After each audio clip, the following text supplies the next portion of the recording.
Yeah.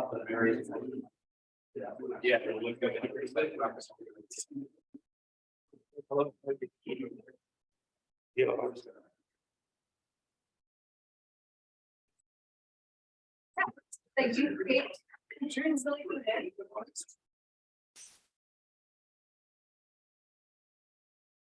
Wheels.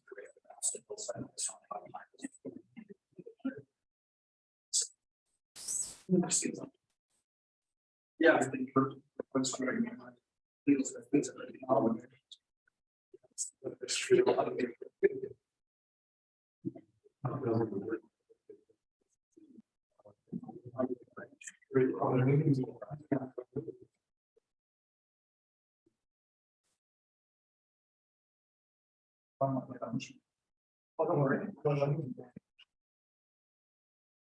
If we release the budget, then we can look at that.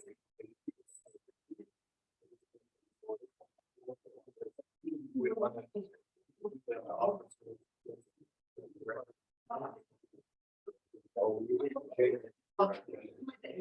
They're gonna do. Oh, now you have two.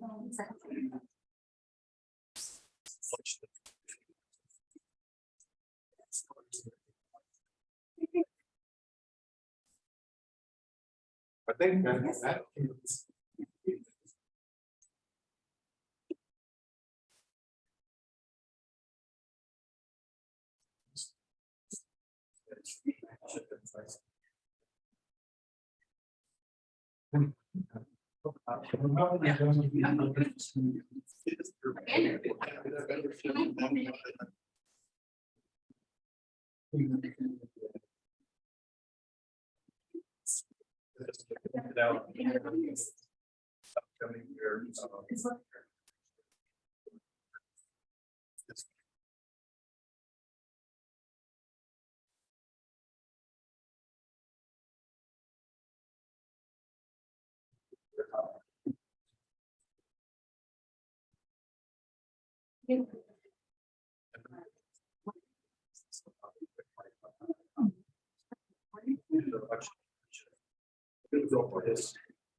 Membership would be very.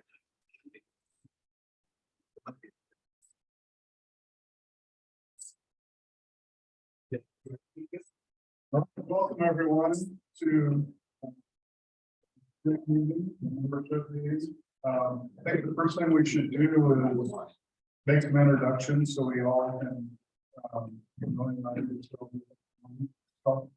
start. My name is Mike. I'm going to work for Lone Rock Timber. I'm the current president of the board for a short time now, maybe perhaps we'll see.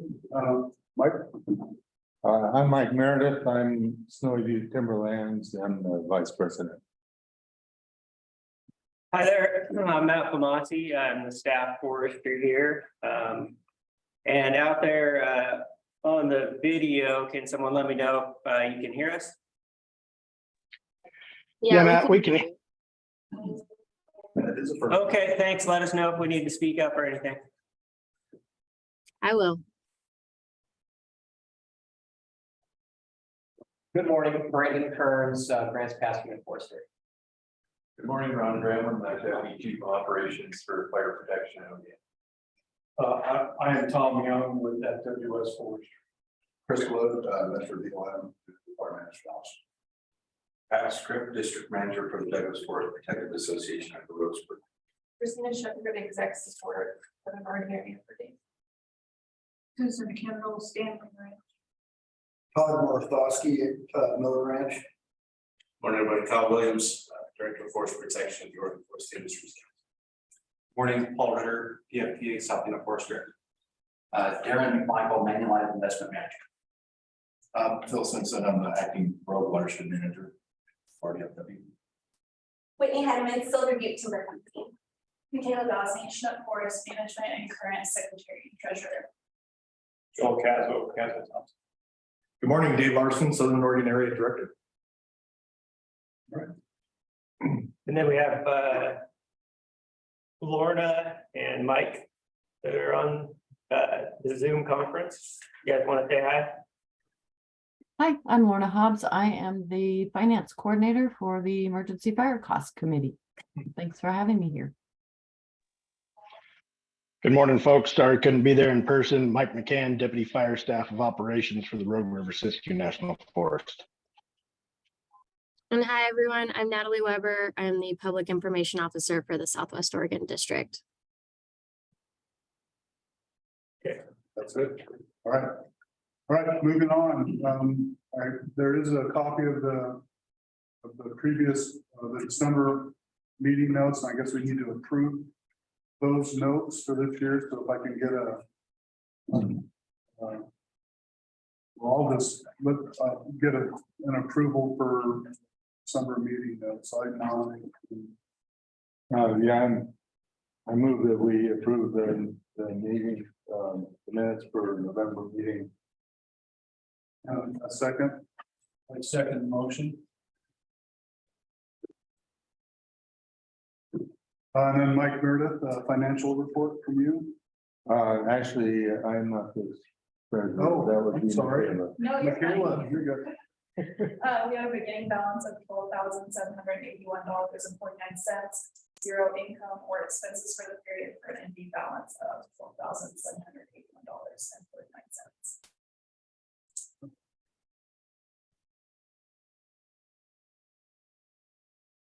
Right, thank you, Sergeant Michaela. That was typo on there. Just reading on the list. District report from Dave Larson. You bet. Well, good morning, everyone. Again, Dave Larson, Southern Oregon Area Director. I think most of you all familiar with me because I used to be the district forester down here a couple of years ago before I got promoted on up. I'll just start out by saying, Tyler McCarty, he's not here today. He's still out on leave. Hoping to get Tyler back soon. And in the interim, Matt Famasi is the acting district forester for Southwest Oregon District.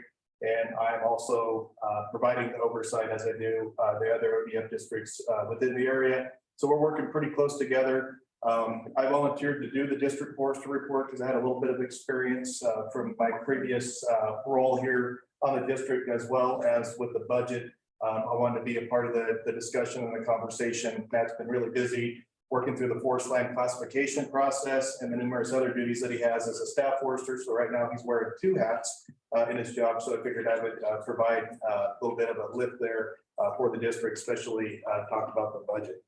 So I'll step over here and we'll go through the district forester report. You should have in your packets in front of you. Yep, nice tripping hazard. Should be a hard copy of the report, and that just kind of highlights the last year here on the ODF and Southwest Oregon District, what folks have been doing for you. We try to cover all programs. In the fall, we focus mostly on the fire program because that's what everyone wants to talk about when it's fresh in our mind. So there is the protection division side, but also there's other things in there that the district does. We do more than fire. We've got a pretty robust GNA program. We've got a co-op program. We've got fire prevention. So it's just a real encapsulate and provide you folks some detail what folks are doing here year round. We do have fire seasons, but it seems like, especially down here in this district, we don't have fire seasons. We have fire years. But this year has been nice because it reminds me when I first started 30 plus years ago, where we had snow in the mountains, we had rain. And so right now things are looking a lot better this time of the year as far as fire danger wise than it has years past. I can think of several board meetings that we've had where we've actually had crews out working on fires and doing the business. And this was in March and April that we were out actually engaged on fire. So it's been a nice break for everybody, and I think we all are appreciating that. Hopefully it sticks around throughout the fire season.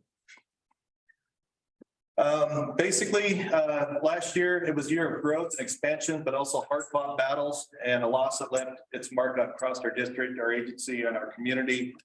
We were reminded about the hazards and risk associated with firefighting, and we lost a firefighter from our contractor community, Logan Taylor, who lost his life out there in the Rum Creek. And this district hasn't had to face a fatality on a fire, and that goes back to 1996 on the whole mountain fire. So, you know, those things don't happen often, but when they do, they can be very difficult times for the district and the community to get through. So definitely a year of growth for folks. So as we go into preseason, looking at our rainfall, a dry February contributed a few early fire starts, but rain did increase, finally showing up for March, April, and June, which was really nice, because if we get that shot of rain in June, it kind of, you know, knocks the fire danger down and gives us an opportunity to get folks trained up and get ready. Years previous, it seemed like it was only increasing in scope and scale of fire. So it was nice that we did have that opportunity to get that rainfall, and that helped us out. But it was only short-lived because obviously August happens around here. Preseason fires, and this is going from January through May on the calendar year, we had 26 fires.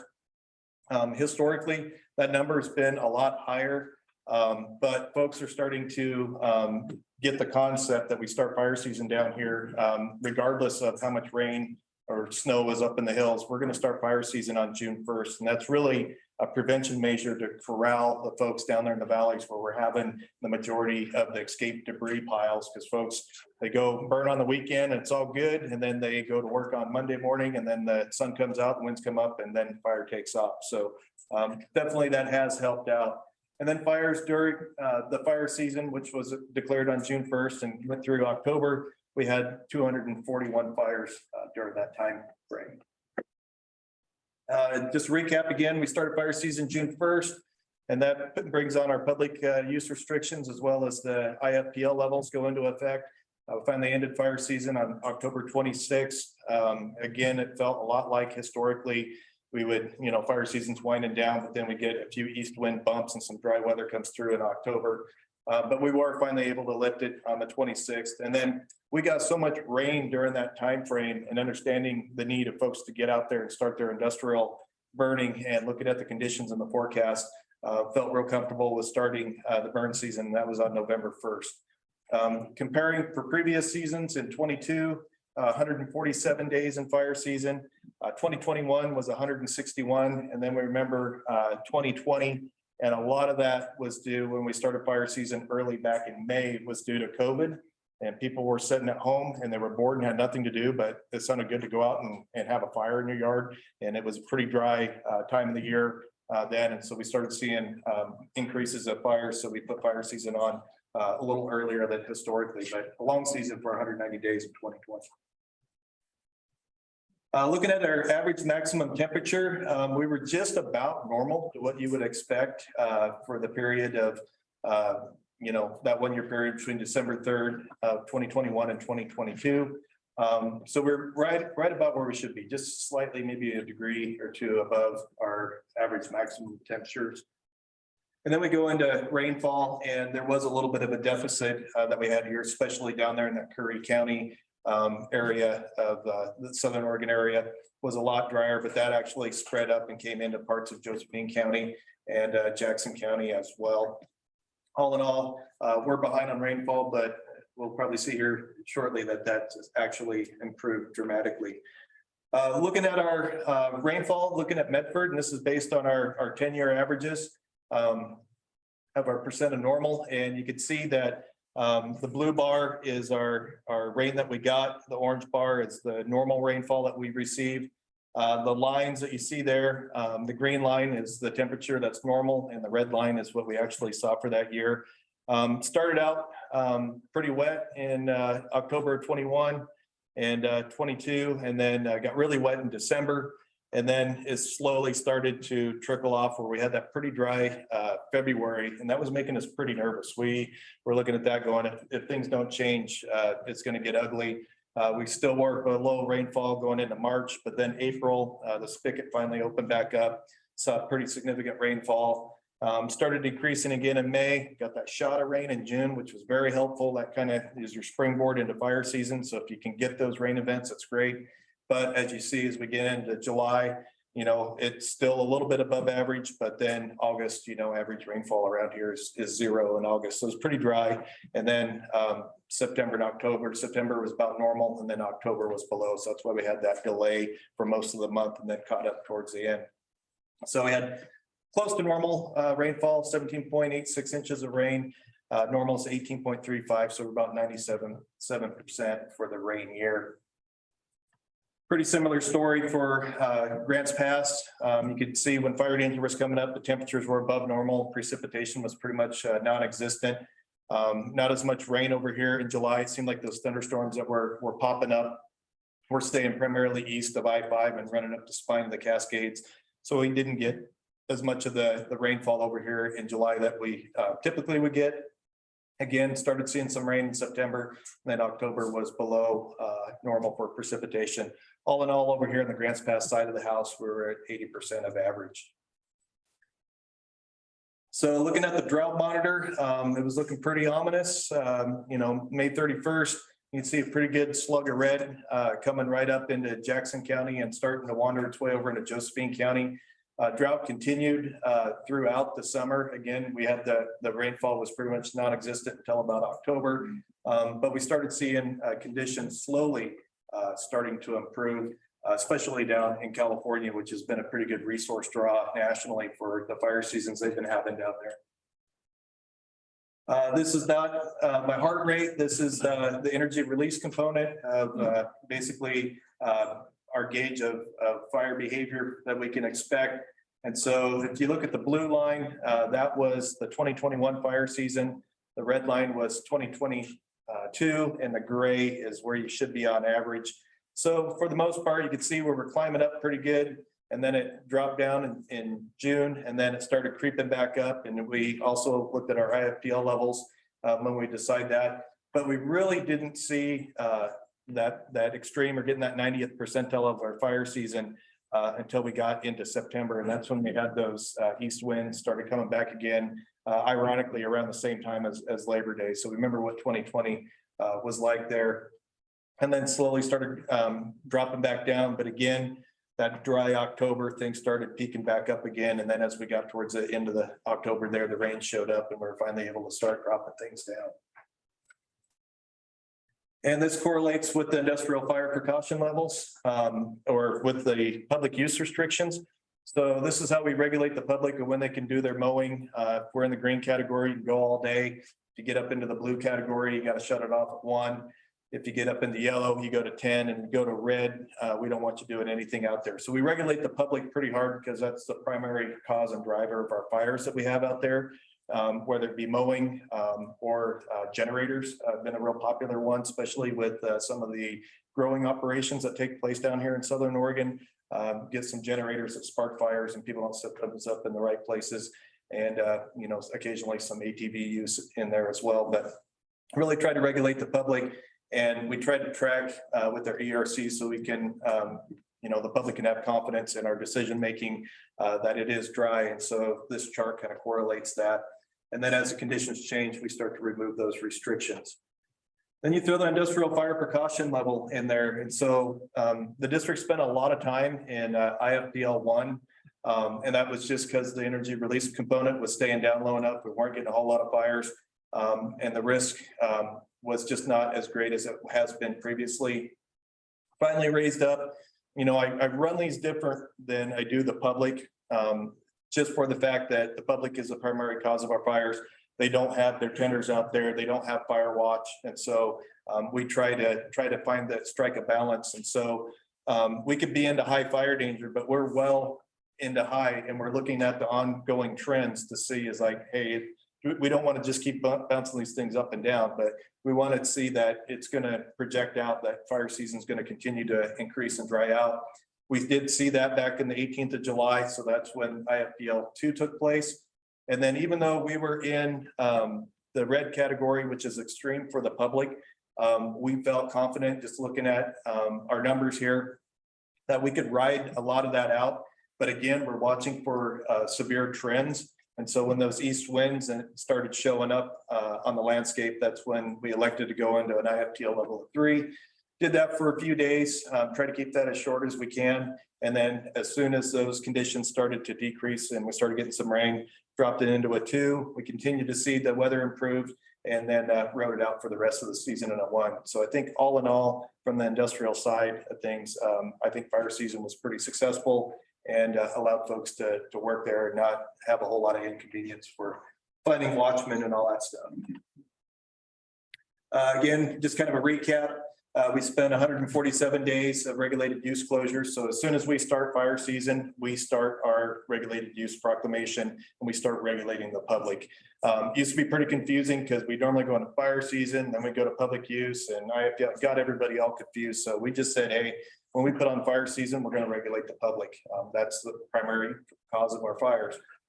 Spent fire danger 33 days in low, 49 in moderate, 17 days in high, and 48 days in extreme. So a lot different numbers than we've historically had here in the past. We've spent in previous fire seasons more time in high and extreme than low and moderate. So pretty average, decent year for us.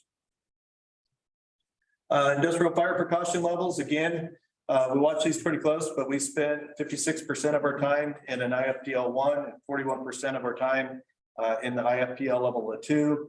Only 3% of our time in a 3, and we try really hard to stay out of the 4 category, because once you go there, it's pretty hard to get out of it. And so fortunately, we did not have to do an IFPL 4 this year. So only 3% of our time, and that was all driven from that east wind event. Some districts north of here went into a level 4 shortly, but the conditions and the effects of those east winds are a little more dramatic the further north or the further west that you go. A couple of fires. The first large fire of the season was caught at approximately 5 acres. It was reported June 11th at 4:15 in the morning on private and BLM land. The cause is not determined, but suspected to be some mushroom hunters that were wandering around out in the area. Things continue to progress. On the 29th of June, I had a fire on private and Forest Service land, 1.5 miles west of Applegate. Caught that fire at 7 acres. Numerous aircraft ordered due to the steep, rocky, inaccessible terrain. I think all of us know what that Applegate Valley presents us there. So pretty good stop.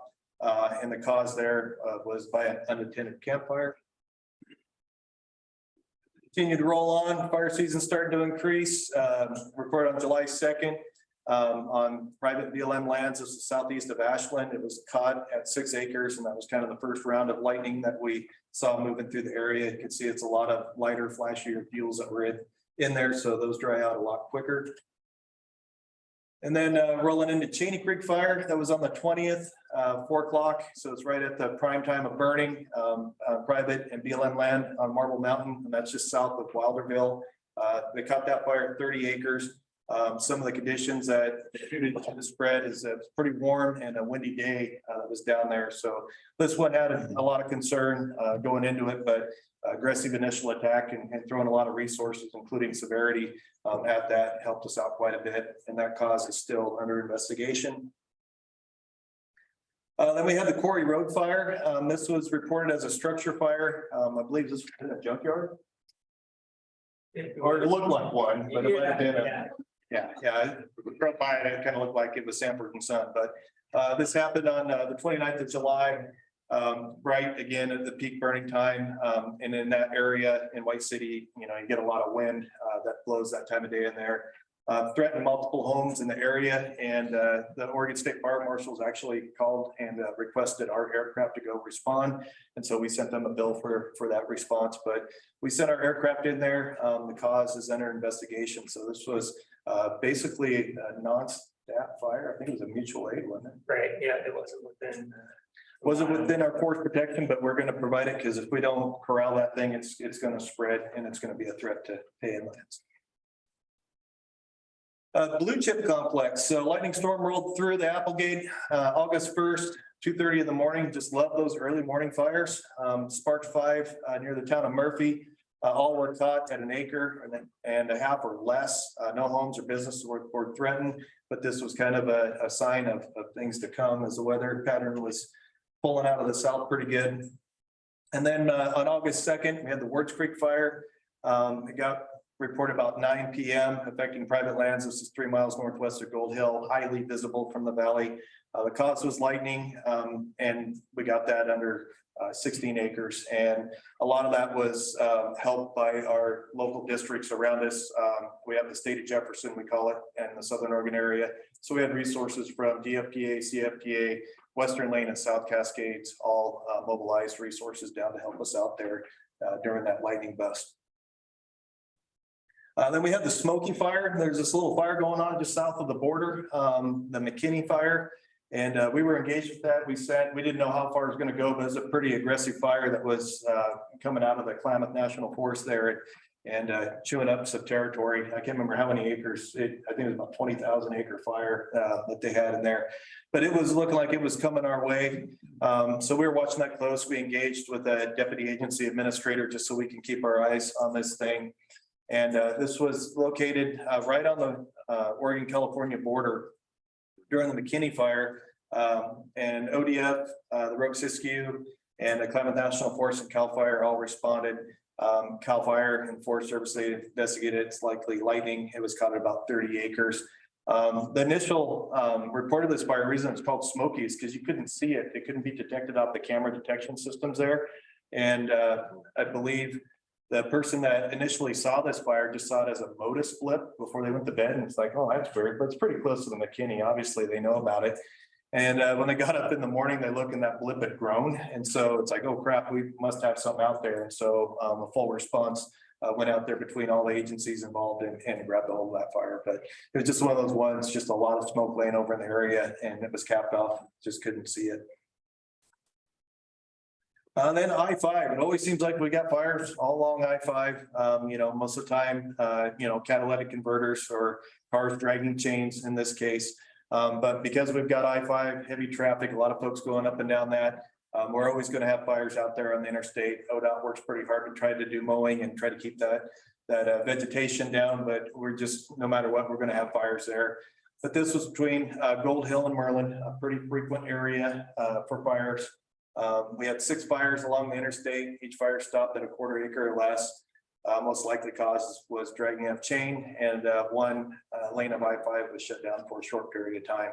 And I hate being out there in that freeway because people don't pay attention, distracted drivers. And I think it's one of the most dangerous areas that we actually fight fire in is right there, right along the interstate. Absolutely hate it. Then we get into the West Side complex.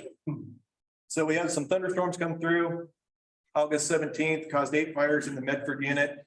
That was known as the West Side complex in the Applegate Valley. Tough ground to fight fire in. That picture just doesn't do it justice, but that's out there again in the Applegate. Just some nasty, tough ground to go fight fire in. A lot of bug kill and whatnot out there, snags, you name it, it's out there, rattlesnakes.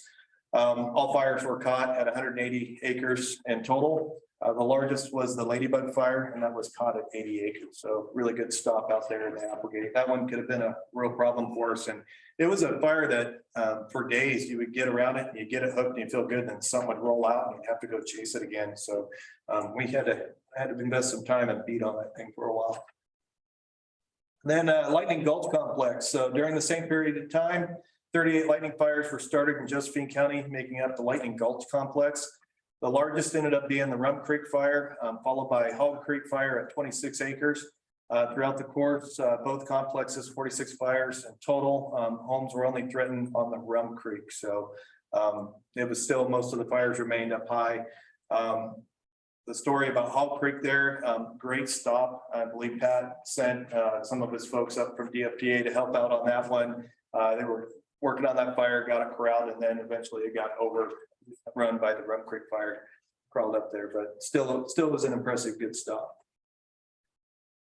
The Rum Creek Fire, so that was reported on the 17th. That's part of that lightning complex. About 9 p.m. is on BLM land along the wild and scenic section of the Rogue River. It was caused by lightning. Initially, a federal AMT was ordered.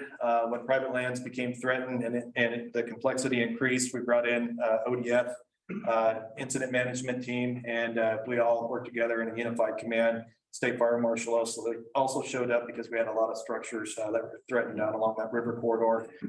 Fire was caught at 21,347 acres, and 2 homes and 6 outbuildings were lost during that firefight. And not only were some homes lost, but again, we had the contractor, Logan Taylor. He was hit and killed by a falling tree on the Run Creek Fire on the 18th. He was contracted through ODF at the time of the incident, and he was the owner and operator of Sasquatch Reforestation and worked in the woods his whole life. So just a young man there out starting a business. With the help of local agencies, ODF held a public memorial for Logan on August 29th at the Rogues baseball field. Numerous businesses helped support the planning efforts process and memorial itself, and hundreds of people attended in person or online to honor Logan and his dedication to firefighting and forestry. So very unfortunate thing to happen there. Continuing on, fire season just wasn't giving up. So on the October 2nd, we had a fire out there on BLN land, 7 miles south of Jacksonville.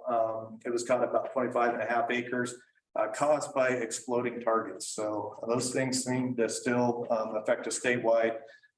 Final notable fire of the season during the 22 fire season. So that was kind of the capstone of it as things started to wind down. Personnel for the Medford and Grants Pass unit, we have about 150 firefighters here during the peak of the summer. So we had some new permanent employees. Some of these were the result of Senate Bill 762. I was really happy that the district was able to add a protection supervisor to each unit. Those folks are on the phone and available 24 hours, 7 days a week at duty officers. So to try to split that workload so we don't burn folks out. So it's a great addition, as well as, we got Jake Kersnick over in Medford, Justin Corns in Grants Pass, Jesse Blair, he moved over here to Grants Pass. We have Paris Drake as a forest officer and Jeff Roberts as a forest officer. And then over in Medford side, Herb Johnson, forest officer, permanent, Marcus Habner, stewardship forester, John Firo, the ITGIS coordinator, George Shepard started out as the GP dispatch supervisor, and now he's a stewardship forester for us. And then Josh Anthony joined us as our contact. So had a few changes going on throughout the year. I also had some retirements. So I think a lot of you folks recognize these faces here, but we said goodbye to a few employees that have been extremely instrumental in supporting the district, especially our Grants Pass area. Carl Witz, who was the assistant unit forester, longtime protection suit before that. Shelley Hoffer, Grants Pass supervisor. Curtis Clark, long-term forest officer, started his career down there in the Cave Junction area. And then Tyson Schultz, who's pretty much done everything I think you can do within ODF in the protection program. Tyson started out as a seasonal firefighter, worked up into a forest officer, was a heavy equipment operator running the CAT, was a stewardship forester. And then when he retired out from his years of service at ODF, he was our CommTech and radio technician for the district. So just a Renaissance man, do a lot of things. So saw a lot of, probably if I'm just guessing here, about almost 160 years worth of service out the door. So. With the added capacity, and we've talked about this throughout the years, started really back in 2015 when I came here, and we started talking with the staff and also with the board and doing a protection study and seeing where we can increase our efficiencies and add some capacity. What do we need for our adequate level of protection? And Senate Bill 762 really provided that for the district. We had a lot of position descriptions. We had a plan that we created well before 762 was even thought about. And we were able to implement that almost immediately. While some districts had to play catch up and write PDs and do all this stuff, we were turnkey, ready to go. We were the first up to the plate saying, this is what we need. And that was based on the work that the district and the board here has done over the years to look where we could be more efficient and add capacity. So we were able to staff 3 additional Type 6 engines 7 days a week. Two of these were purchased outright and built in Medford through Senate Bill 762 funds. 2 were stationed in the Medford and 1 in Grants Pass. And this allowed the district to commit 4 swing shift engines that worked from 1 o'clock to about 10 o'clock daily. during the heart of fire season. And we also expanded our dispatch hours to reflect this time change as well. The dividends pay, incredibly high for this because we looked at our overtime. If you remember our protection study, we're spending a lot of overtime. We're doing a lot of after hours runs, especially between that 7 o'clock to 10 o'clock timeframe. We're expending a lot of overtime. Now we're not having to expend as much overtime. So hopefully in the future, we'll start to see a decrease in the amount of overtime that we spend there, as well as response times. We're able to shrink down our units and get us into the sweet spot, which is that 12-minute response to the fire. So we're able to do that. And that was with the work of good work of Senate Bill 762 and the work that the association did here, as well as the district to identify those needs. Some of our added capacity results, a 19% reduction in block response times across the district. So that's pretty impressive, cutting that time of response down to get those fires, hit them small, right out of the gate and hit them as hard as we can and not have a big, large, costly fire. Medford swing shift engines responded to 21 stat fires and 62 non-fire crew actions taken. So that's 83 calls that folks ran on just out of that unit that we would have normally been paying overtime on. So it's great, and also be able to fight 21 stat fires to get that response in there. Grants Pass, very similar results. They had 67 total responses. 10 of those were stat fires where normally we would have to call back in a delayed response. No, we were ready to go and get folks there. And then 57 non-fire crew actions. So normally it's some sort of campfire regulated use type endeavor. Medford dropped their average patrol area size for their 13 engines, including the 1 mile auto aid that we do with the Forest Service, from 113, almost 114,000 acres down to 96,000 acres of responsibility, and 96,000 acres. And then Grants Pass, their average patrol area size for their 12 engines was 79 or 76,000, almost 77,000 acres. And we were able to drop that down to 70, a little over 70,000 acres. So definitely seeing the benefits from that added capacity on the district here. Aircraft. We had the Medford Air Tanker Base was open for business again, 75-day contract with Tanker 104. That's a next gen aircraft. It's fully carded. It's truly a statewide severity resource. It flies all over the place, but because it's a next generation, it's very fast. It has a very large area that it can respond to in a timely fashion. So it's great to have that on board. It's a heck of a lot more efficient and stable than the DC-7 that we used to have flying.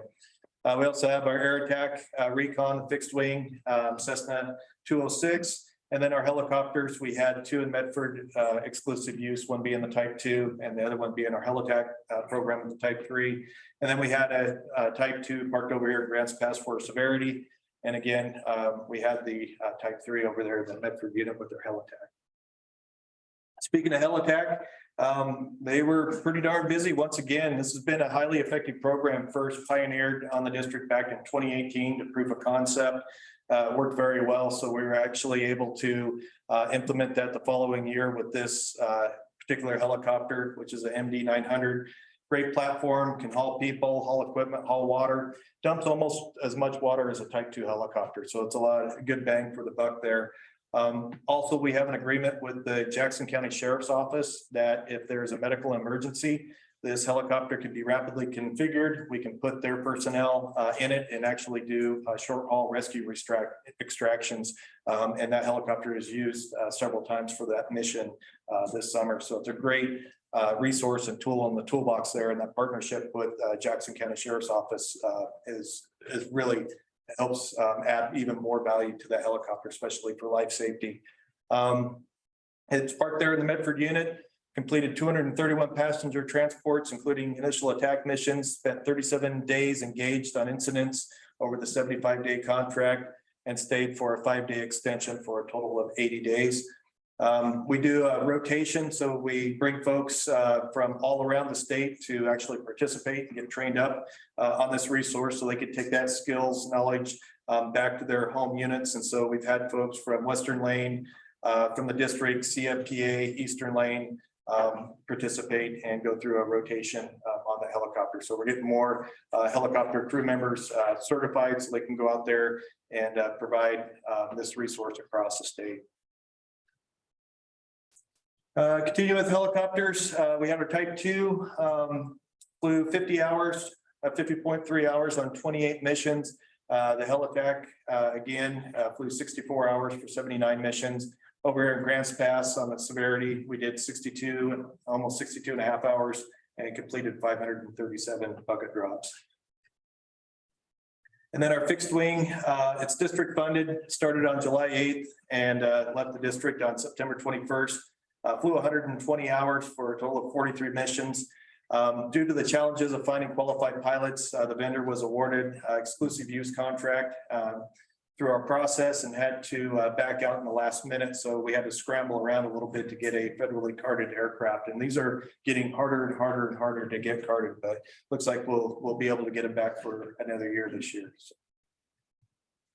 And then again, tanker 104, next gen jet air tanker, second year that we've had this one carded and parked in Medford. The value of that over the old air tanker that we had is that with that carding, we can fight fire on BLM and Forest Service ground and jump down into California. So every time we fly that aircraft, that's flying off cost, and that's a good thing for the landowners there. So it's just not sitting around being parked. The DC-7 used to be parked quite a bit because no one wanted to use it because it wasn't carded, but we're able to get this one out, and that helps save us money.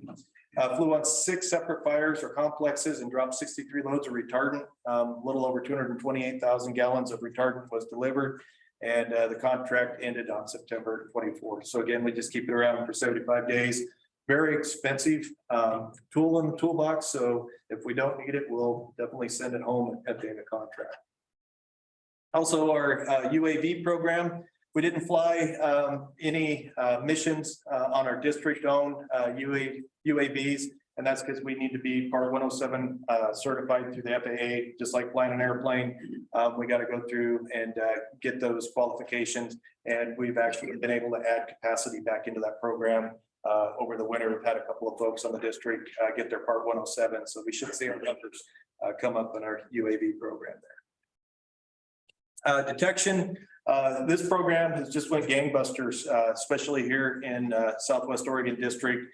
Initial detections, that's where this camera sees it before anybody else will have the opportunity.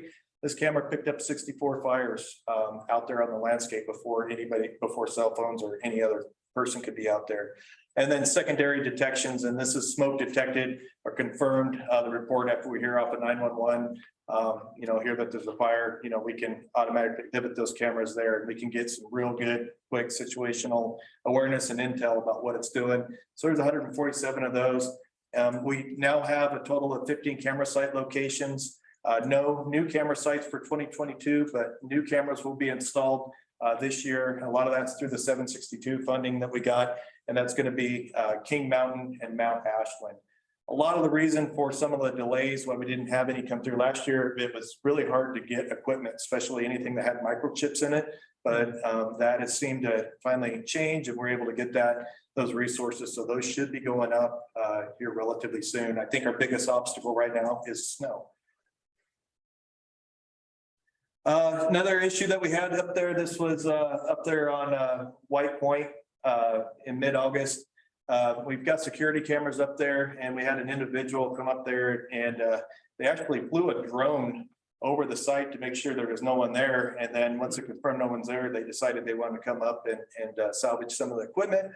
Both ODF and the Jackson County Sheriff's Office posted this info. It went national. I mean, as soon as it went on Facebook, it was even on like Fox News talking about these guys.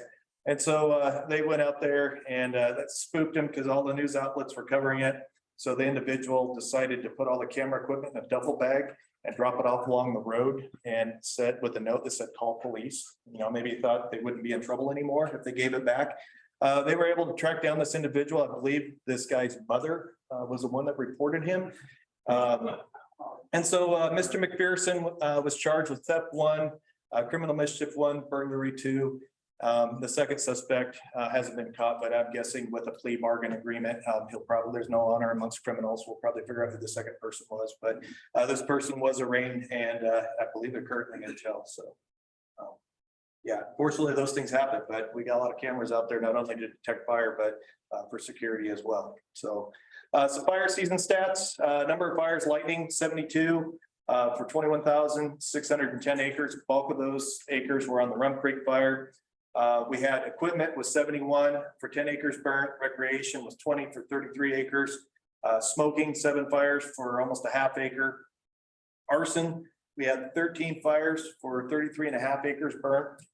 I know that the association has a reward program, and that was implemented to try to get some information. A lot of these fires were primarily around the Butte Falls country, and we have not apprehended anybody yet as of this time, but we're going to continue to increase our surveillance efforts and in cooperation with Oregon State Police and have a high presence. Typically, these things don't go away until you catch the person or they move to a different part of the district or a different part of the state, but we're going to keep that one. Juveniles, the kids were good this year. They didn't have any fires or any acres burned. Miscellaneous is kind of a catch-all a lot, where we're still working on the cause, or it's not specific to what our stats encapsulate. 27 for 6 acres, and then under investigation, we still have 9 of them out there for 10 acres. A lot of those ones that remain under investigation is because we have a responsible party identified. We just have to go through quite the process when we go through to make sure that we can actually have a successful prosecution. So those ones do take a little bit of time, and we want to make sure to get them right because there's normally some significant costs that are associated with those fires. Private forest program, 2022 was busy for our forest resources program. That's our stewardship foresters out there, as salvage operations on South Open Chain and the Slater Fires Wayne efforts refocused on site preparations, reforestation within fire's footprint, and trying to get those forests backed up to reproduction for years to come. Our activity for the district continuations, we're at 285 in 2021, and that dropped a little bit in 2022. Pre-operations, those were down to about 90. Post-operations, 158. Planting was 58. So we're looking at total, about 614, which was down a little bit. But you look at our PDMs, and that's where we regulate a lot of our public. Those were holding at about 1,400. So we're still staying quite busy out there when you look around compared to other districts. Fuels reduction in the off-season. Fuels crews on each unit allow us to continue to employ our seasonal firefighters while helping create fire-resistant communities. Projects included fuels reductions and fire mitigations in Prescott Park near Roxanne Peak, Dollar Mountain just outside of Grants Pass, and Illinois River State Park near Cape Junction, amongst many others that we do out there. Very successful and very important to retaining those seasonal firefighters out there that we only budget 5-6 months a year out of, but we invest a lot in training and getting those folks up to speed, and we want to try to retain them. So this is a great program that allows us to do that. In 2022, fuels work was impacted by the warm weather, the January and March, which and limited to the fall with the late end of fire season. Approximately 50 acres of piles were burned in 2022. Second round of contracting is currently in the works, and hopefully add about additional 150 acres to that program this year. Community outreach, we try to stay engaged, especially after this post-COVID environment. We were at the Williams Fire Open House, Metro Pear Blossom Parade, careers and gear job fairs, Eagle Point's 4th of July Parade, Illinois Valley Fire's Open House, Evans Valley's Open House, Jackson County Fire District's Open House, Phoenix High School Homecoming Parade, and many more. And we also use these as a recruiting opportunity because it's getting pretty hard to get folks that are interested in working hard and getting dirty and being physically active in jobs, especially when our wages, Taco Bell, you can go to work for those folks for about $16 an hour and not have to risk your life. So we're trying to get out there, and we try to use these not only for prevention opportunities, but also recruitment opportunities around the district. Again, community outreach, social media presence continues to grow on all platforms, especially Facebook. This year, our Facebook reached 755, almost 756,000 people. That's up almost 10% from last year. We gained about 7,600 Facebook followers. Our total followers is 45,537, just about 10,000 less than ODF's statewide webpage. So we're going to try to continue to push forward, and that's competition right there. So more people we can reach, the better. No dollars were spent on promotion, and 100% of the reach was completely organic. Training, we spent a lot of time training. We made a conscious decision a few years back to bring our folks on a little bit earlier because we weren't spending the time we needed really to get folks trained up. And that was a huge safety issue and efficiency issue on the ground. So we rolled back that. And so by May 31st, we've got fire schools going on in both units, and we invest several weeks into that training. When you're the busiest fire district in the state of Oregon with a third of all fires in ODS protection, you got to make that investment in the training. And this district does a great job at that. Had 23 Medford graduates and 25 Grants Pass graduates, brand new to fire. Task books completed. We had 32 at 10 in Medford and 22 over at Grants Pass. So that's really good. That's getting folks qualified up into that single resource boss, task force leader, division soup, and higher qualified levels. Continuing with training, we hosted the FI 210 fire investigation, and that really looks at the cause. We worked with Salem, Neil Miller, he was the lead instructor, and had a huge cadre brought in from around the state to help us work on our investigation techniques. Southwest Oregon District had 7 graduates, and that's really important because for years, the state has not been making really good investments in our investigation program. And because we have the bulk of the fire load down here, we got to get better at doing that, because the better we get out on investigations, not only are we preventing fires, because that's the cornerstone to a prevention program, but we're also recouping costs. And so there's a lot of money that's sitting out there that we could be actively pursuing. And so we made the investment into fire investigation, and we look to start being able to recoup costs where we can. And that comes back into the district. We also help facilitate the RETA's Interagency Training Association, their Southern Oregon Wildfire School. We worked with those folks.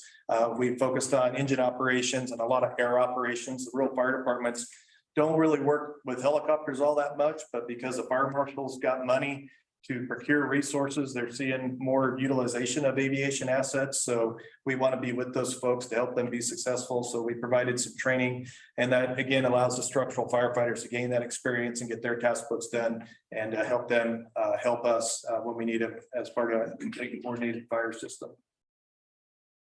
Facilities. So this is pretty cool. You guys all know the modular dispatch center that's over in Grants Pass. The original modular was given to us through the Federal Access Property Program. It actually came off of the Hanford nuclear facility, which was cool to glow at night. But we've had that in place, I believe, since about 2000. It was heavily used when we got it. And then as you know, we tried to do be frugal. It was a good investment, but basically that thing was starting to fall down, had a lot of leaks. I think Matt can contest the only thing holding that building up, I think, was the paint we were putting on it each year. So we needed to do something different. We needed to add some efficiencies to our dispatch and to our detection center. So through various 762 funding, strategic investments from the EFC, and part of that Klamath River Restoration Council, because we've added some detection cameras for that project, they brought the money forward on that. So no landowner dollars were spent for this facility improvement. Status of that, I think. So we're really hoping middle of May we'll be moving people in. But if you drive by now, the old building's still sitting there. So hopefully that gets resolved very quickly. We ran into issues with GSA auctioning the building and buyer not having any way to move it.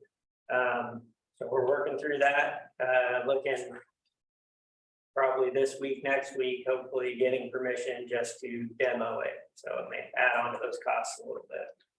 I think the person who bid on it bought it sight unseen.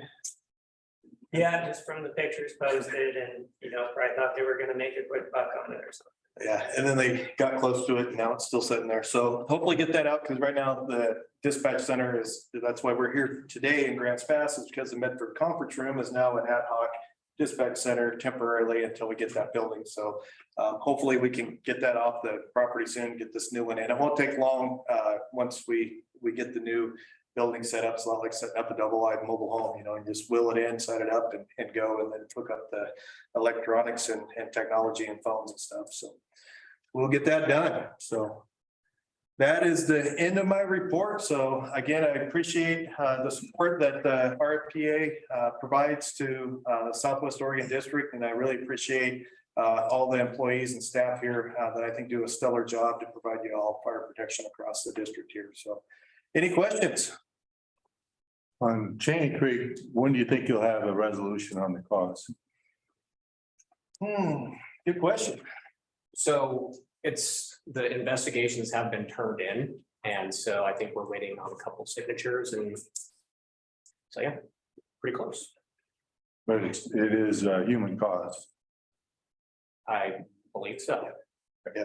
And in the process, once our investigators, you know, get everything done, it's submitted up to Salem, Neil Miller for review. And then from there, that's where we go for the next steps for cost recovery, or if it's arson. I haven't seen the final investigation, but if there's arson and we know who did it, then that's also going to be a joint investigation with Oregon State Police. So for the criminal side of the case.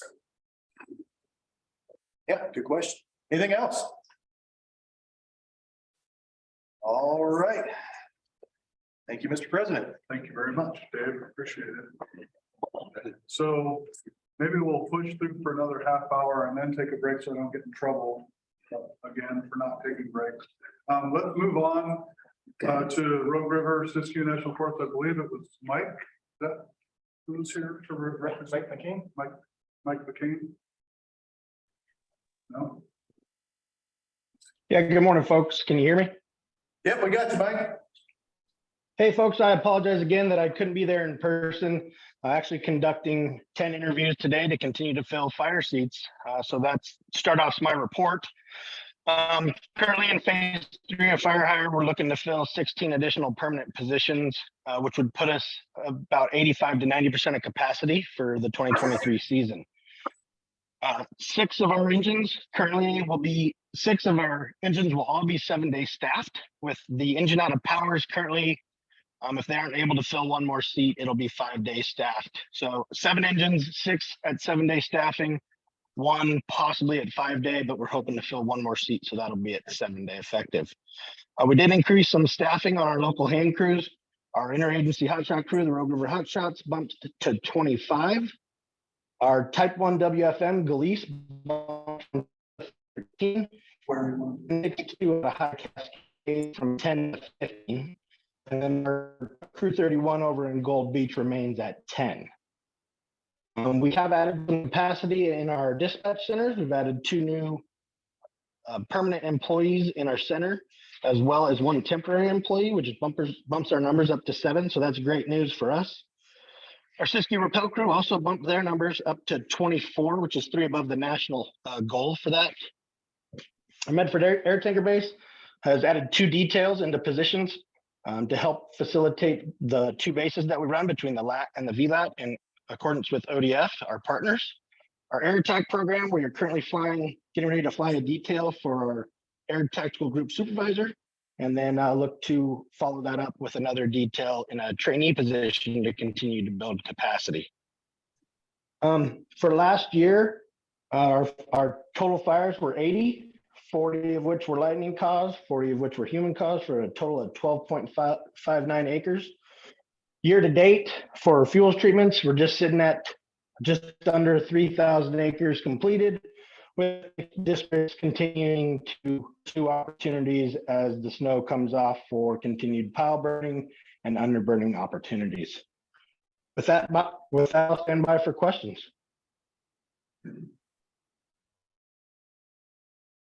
You know, we'll take a moment to give you a shout out there, Mike. You know, the relationship between the Oregon Department of Forestry, Southwest Oregon District, you know, and the Rogue Siskiyou National Forest has been really awesome. I know we had some rough patches years ago, but the folks that are in play now are just doing a stellar job and are great partners in our effort.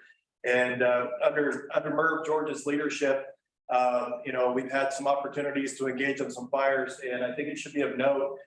There was a fire, I believe, Mike, it was down in the Applegate where the Forest Service was the first ones on scene.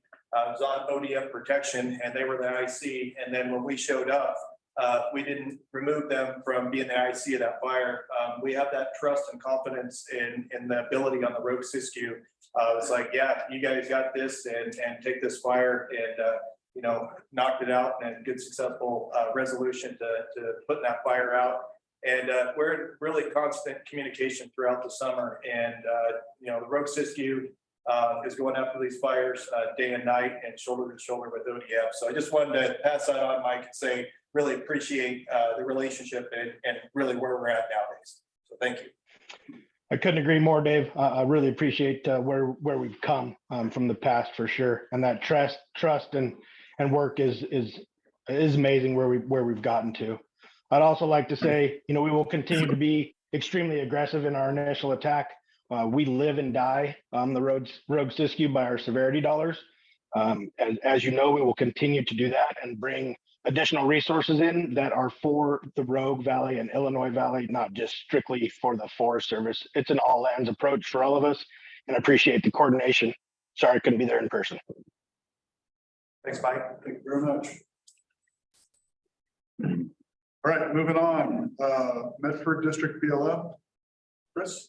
Hi, good morning. Again, my name is Chris Glode. I've been in place as a district fire management officer for about 2.5 months. I'm fairly new to the position. In fact, I learned about this thing 2 years ago. I'll super forgiveness as long as I can probably roll with that over the next several months. Kind of the theme for us in Medford is we opened up a fire program that has quite a few new faces in it. We have a new fire business person in Bonnie Madrid.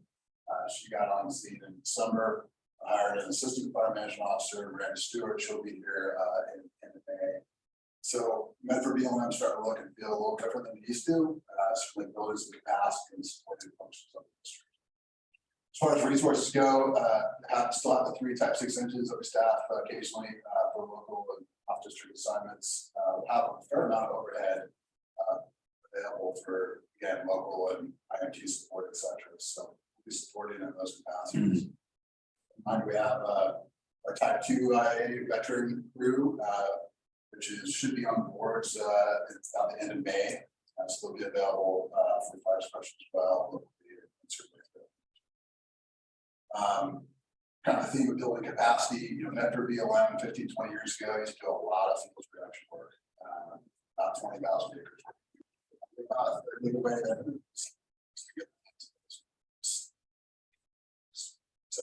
slide this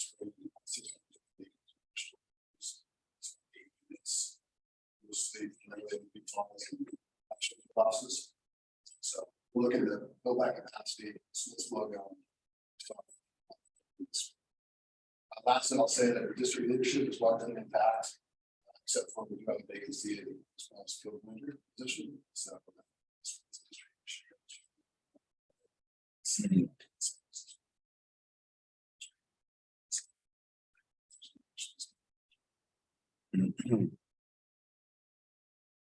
Thank you very much. Sodia has Dave Shaw listed down here. He's actually retired, and it's probably on me to get Steve Courtney into these meetings. He's the new executive vice president.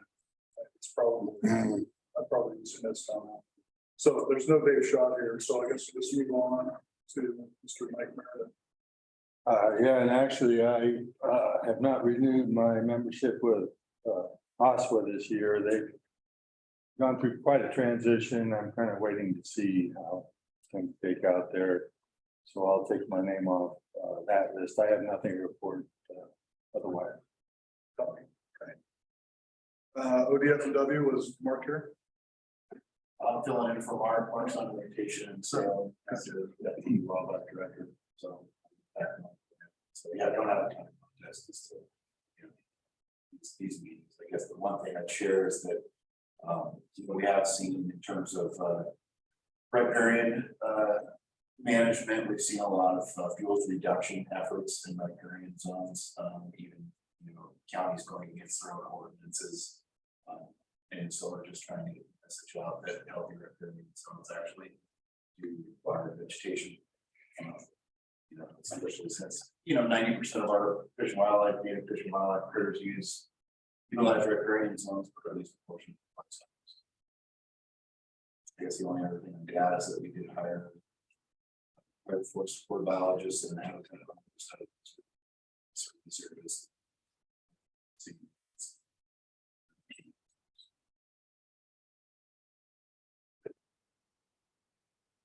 Right, thank you.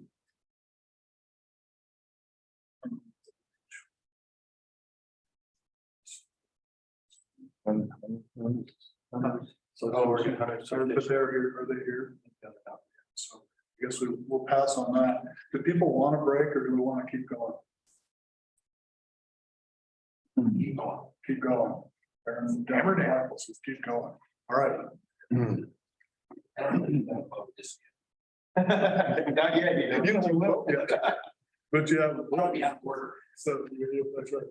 So we'll go with Dave Larson for the Southern Oregon area report. Yeah, thank you, Mr. President. So I know some of you've already heard my spiel already this year as I figure out where I put my notes in for the SOA. Yeah, it's been a busy season so far. What's good the laundry day? I think it did. I had it folded up, so I think I found it. Here it is. So I'll try to go pretty quickly.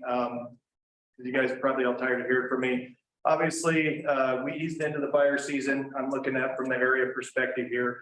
So eased into the fire season, slow start, but my catchphrase that I'm known for my Davisms, and so August happens. So this year was no exception to that rule. A lot of things that made challenging fire season or kept us busy. It wasn't only just the fire season, but private forest report, Senate Bill 762 implementation, that's thinking map that we have running around out there, caused a lot of hate, discontent we had to deal with. State forest program, dealing with that HCP, the Habitat Conservation Plan, and the FMP, the forest management plan for each one of those districts. And then maintaining our core business. So we've got to keep the lights on and continue to provide services to the landowners and citizens of Oregon. All in all, it was a below average year for fire season, with the exception of the lightning event that gave us the Rum Creek fire here on the district, as well as we had the fires over there, our team deployments where we helped out on the Van Meter fire. Really appreciate the RFPA, the board, and all the folks that you do and your support, as well as the district here, Southwest Oregon District. I think does a phenomenal job serving the landowners and citizens of Oregon here, going after their fires. Also, area perspective again, up there on South Cascades, even though they had fewer fires and fewer acres burnt historically, they were pretty heavily engaged with the Cedar Creek fire that was there east of Oak Ridge. And they dealt with that most of the summer, and that's a huge workload that district has to pick up, staying engaged with all the multiple team deployments that come through there. Based on the calendar year for fire stats for the fire season, this district again had 271 fires, 21,731 acres burned. That's 146% of your 10-year average. Go over there to the west, CFPA, they had 77 fires for 160 acres, 6.7% of their 10-year average. DFPA, 90 fires, 354 acres. That's about 1.8% of their 10-year average. South Cascades had 36 fires for 4.5 acres. And that's about 4%, less than 4% of their 10-year average. And then Western Lane had 10 fires, had 50 fires for 10 acres. And that's about 6% of their average. All in all, if you look across the area, that's 524 fires. Statewide on ODF protection, all ODF districts, there was 887 fires. So 60% of the fire load that ODF protection happens in the Southern Oregon area. And specifically for this district here, that is a third of all the fires that happen on ODF protection. So it's pretty busy on the fire program. If you exclude out the Rum Creek fire, we basically had, just for Southwest Oregon District, 354 acres burned. I mean, that's pretty impressive. You take out that one big plant. A lot of good IA you look for the entire area, again, 60% of all the fires in the state happen down here. Across the area, only burned 915 acres. So that's a pretty good year when you look at fire stats compared to the last decade that we've been dealing with. Switching gears to Forest Resources Division, we've been pretty busy with the implementation of Senate Bill 1501 and 1502. I think you all are familiar with that as the private forest accord. We were able to add some capacity. I got 2 stewardship foresters for the area, and one I shipped down to Medford to replace Bob Marcoux's old position to maintain capacity. And then I kept the other one. I was a little selfish, kept it in the Roseburg unit due to the workload number of notifications up there. So I've got 2 of those positions there. And then we also brought back the, we have now, it's called the Small Forest Land Owners Foresters, or SFOs for short. And that primarily works with our small woodlands people, 5,000 acres or below. And basically that's the old service forest model that we had at ODF for decades. Due to budgetary issues, we did away with the program, trying to kind of keep it halfway alive through some of our stewardship foresters. But now we're actually able to fully fund that. We got 5 positions scattered across all districts within the SOA. So every district got a SFO forester. So good to see we're able to add capacity there. State forest program. Most of the, or all the state forest management, state forest lands in this district is done through Western Lane district. And that was through the workforce featuring that we did years ago to kind of streamline that. But it's been pretty contentious, a lot of debate lately over the FMP and the HCP that's going on out there, and working with the federal services to get those incidental take permits. That process is still in play. Board of Forestry is going to meet about it in July. Has some implications there, especially with the forest land trust counties across Oregon, because there initially be a decrease in volumes based on harvest models there. So working through that, and there'll be more to come and some to follow as that gets implemented. Staff changes, again, area office through the private forestry board. I was able to add Cody Freiler as a stewardship forester out of Roseburg. The SFO is Austin Palnick. He works out of the Roseburg office there. And then I also have 2 positions that I've had for decades, but they have new employees in them. It's Cody Freiler and Kyle Temple. They're working as stewardship foresters out of the Roseburg office. And those folks have a lot of fire calls. I ended up poaching them from Pat. So thanks, Pat. You still got me in the Christmas card list, I hope. No. But great employees. They're fully funded through the private forest program, but they have fire calls, and so they'll be available for fire assignments and helping support the area, that complete coordinated system, as well as the incident management team. So happy to have that. So we're fully staffed, actually running out of room to put people. We're up to capacity where we haven't seen since the 90s. So really good thing to have there. Last thing, and I don't want to steal too much of Ron's thunder when it comes to talking about severity, but there may be a potential, and I say potential, we don't know yet. There's still some contracting things to look at, but there's potential. We're going to add 2 single-engine air tankers to Roseburg and stand that up as a seat base for a 75-day contract. The single-engine air tankers are awesome tool in the toolbox to work with. They provide rapid response. They can cover a large area of operation and can get there, especially with their changing fuels environment on the landscape. There's a lot of snag patches out there, and it's going to be key to get resources in there quickly. It's going to be a little finesse safety wise for firefighters getting in there, but we can get those seats, and between those and the helicopters, add some real horsepower right out of the gate to help keep those fires small. So I think that'd be a good game changer for the area, and a great addition that's going to benefit every district in the Southern Oregon area. So end of report for SOA, unless there's any questions. All right, thank you, Dave. Let's see, emergency, no. We go report from the state forester, Ron. Yeah, great. Good morning, and Chief Mike Shaw sends his regards. He's been attending most of these meetings this year, but had a few other things to deal with today, so I'm here in his place.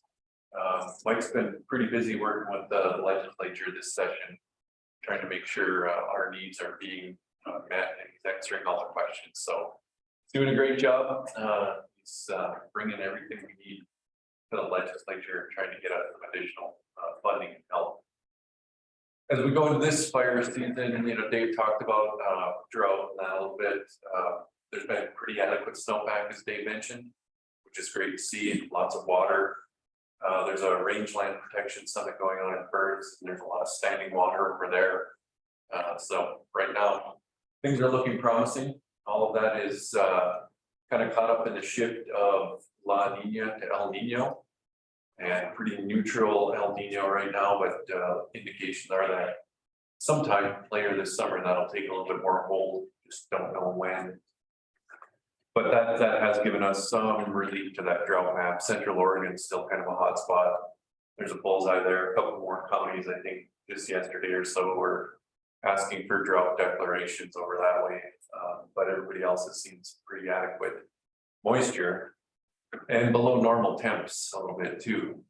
So that's helping things out, keeping the snowpack around a little bit longer. All that goes into the National Predictive Services saying probably a pretty normal start to our fire season as it stands right now. Maybe looking at kind of getting busier around July, which is kind of more normal, but no indications of a real significant early start to fire season. Going into our budget portion of the legislative session, we put together our agency requested budget, developed a bunch of the policy option packages. One of them included the continuation of the general fund landowner offset for the new positions. That initially was not supported in the governor's recommended budget. So as we built our fiscal budgets, as you all know, there was not that $15 million offset in that. The one policy option package that has made it forward for protection is for our special purpose appropriation for the severity funding that Dave was talking about. We have to ask for that each biennium. That's not part of our standard budget. It's special purpose appropriation. And this year we asked for an inflationary increase to be added to that, and that's been supported so far and moving forward. So last year, the severity budget doubled to $10 million. Used to be 5, it was 3 million landowner, 2 million general fund. It's currently now 7 million general fund, 3 million landowner.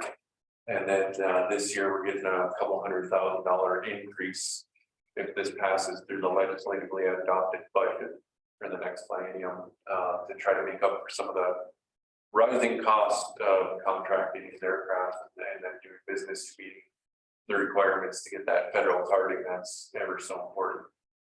So as Dave mentioned with severity, we're early on in our planning process going through contract renewals. It sounds pretty impressive when the budget doubled to $10 million, except for that large air tanker price doubled as well. So that went from about 2 million to 4 million.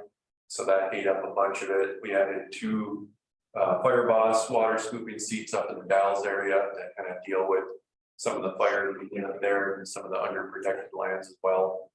And so going back to what Dave said, certainly seats are something we're considering. We have to see how that budget all plays out, but Dave made a great case for that as a viable resource. We're trying to blend all of our resources and that program evolves for us. You know, we've added seats, fire bosses, we got the new air tanker. So certainly looking at that as well as maybe converting some of our type 2 helicopters over to type 1s. As that aging fleet of type 2 helicopters gets a little bit more difficult to get federal letters of approval. And you know, we can use them, we just have to pay for them all. Don't get to share those costs. So that's something we're considering. Hearing from our aviation manager, Neil Loggle, the market right now is really competitive for these contract renewals.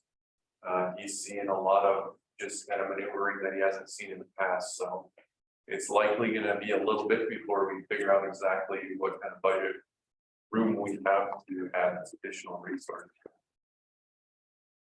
So last thing I'll say on budget, this is probably the big topic, right? Is, you know, fiscal budgets increasing, and that's largely due to the new positions we got through Senate Bill 762 and our policy option package from last biennium. That added 18 new positions in Salem.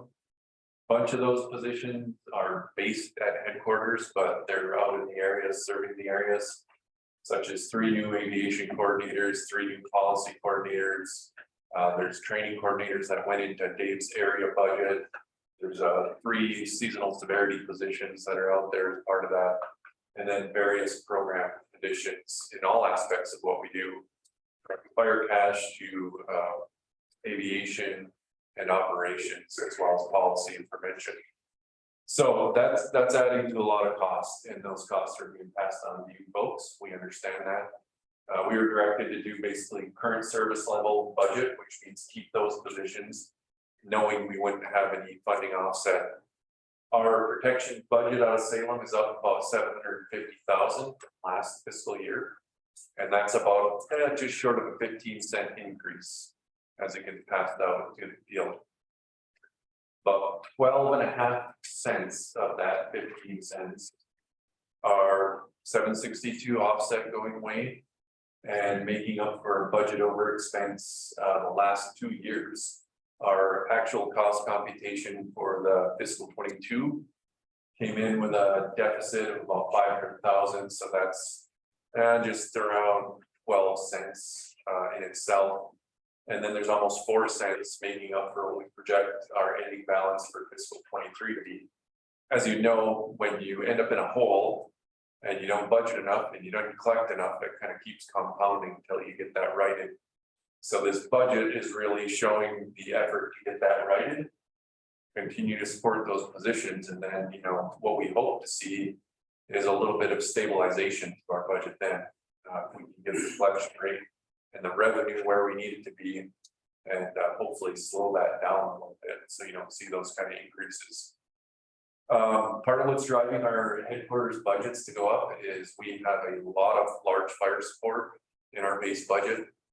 So supporting extended attack, supporting our IMTs, the way our budgets are built right now, that is in our base protection budget. And we're considering proposals to work with EFCC and others to maybe identify some of those costs that truly are large fire costs. That if we treat them like our interagency partners, a good example is expanded dispatch. When we do expanded dispatch out of Salem, that cost and all that overtime continues to stay in the protection headquarters budget instead of getting charged to the fire. It's charged to the fire, everybody that has jurisdiction and ownership of the fire pays for it. So if we have a cost share, those costs get shared. So that's a good example of some of the things we're looking at trying to control our budgets. Our service and supplies are up quite a bit as well. Most of that is uncontrollable cost to us. Things like risk management, Department of Justice costs, facilities costs, all of those things that we can't control. In our SNS budget, we really have discretionary control over a really small portion of our budgets, just like you do here in the districts. Sometimes it comes down to those old stories of can we buy that lawnmower or not? And that's how tight our discretionary control is. Senate Bill 762 brought all those people and it did not bring enough SNS funds to go with it. So we can get 18 new people. You suddenly need computers, phones, vehicles, all of that stuff. And the SNS funds were not nearly adequate to support all those people. So that's part of what drove it up too. But again, looking at really trying to stabilize that and help offset some of the work that folks in the field have had to do. A good example here recently was our GIS position that we added has been working closely with the policy coordinators, updated our forest land classification map on our website to a more interactive map. Those policy coordinators will update the information as districts do their forest land classification and make that information real time. And then that GIS coordinator works closely with our aviation unit as well, trying to make a lot of improvements with our detection program with our MMA multi-mission aircraft with the forward-looking infrared. So there's a lot of work getting done. In addition to that, we've got over 12 of our staff at headquarters that, you know, came through promotions and folks moving into the field, and they've remained, and we've increased people on incident management teams. So again, really looking at trying to boost that stuff up. Senate Bill 762, that implementation as far as our taskings. A lot of that's done with the exception of this mapping stuff, which is now captured in Senate Bill 80, Senator Golden's big bill he's pushing. I'm sure Kyle will speak to this. What I'm hearing is that one's moving forward and likely components of that will move forward. But we're done for the most part with certified burn manager that should launch here in May of this year. The detection cameras through Senate Bill 762 and all the hiring, those things are all complete, so looking really good there.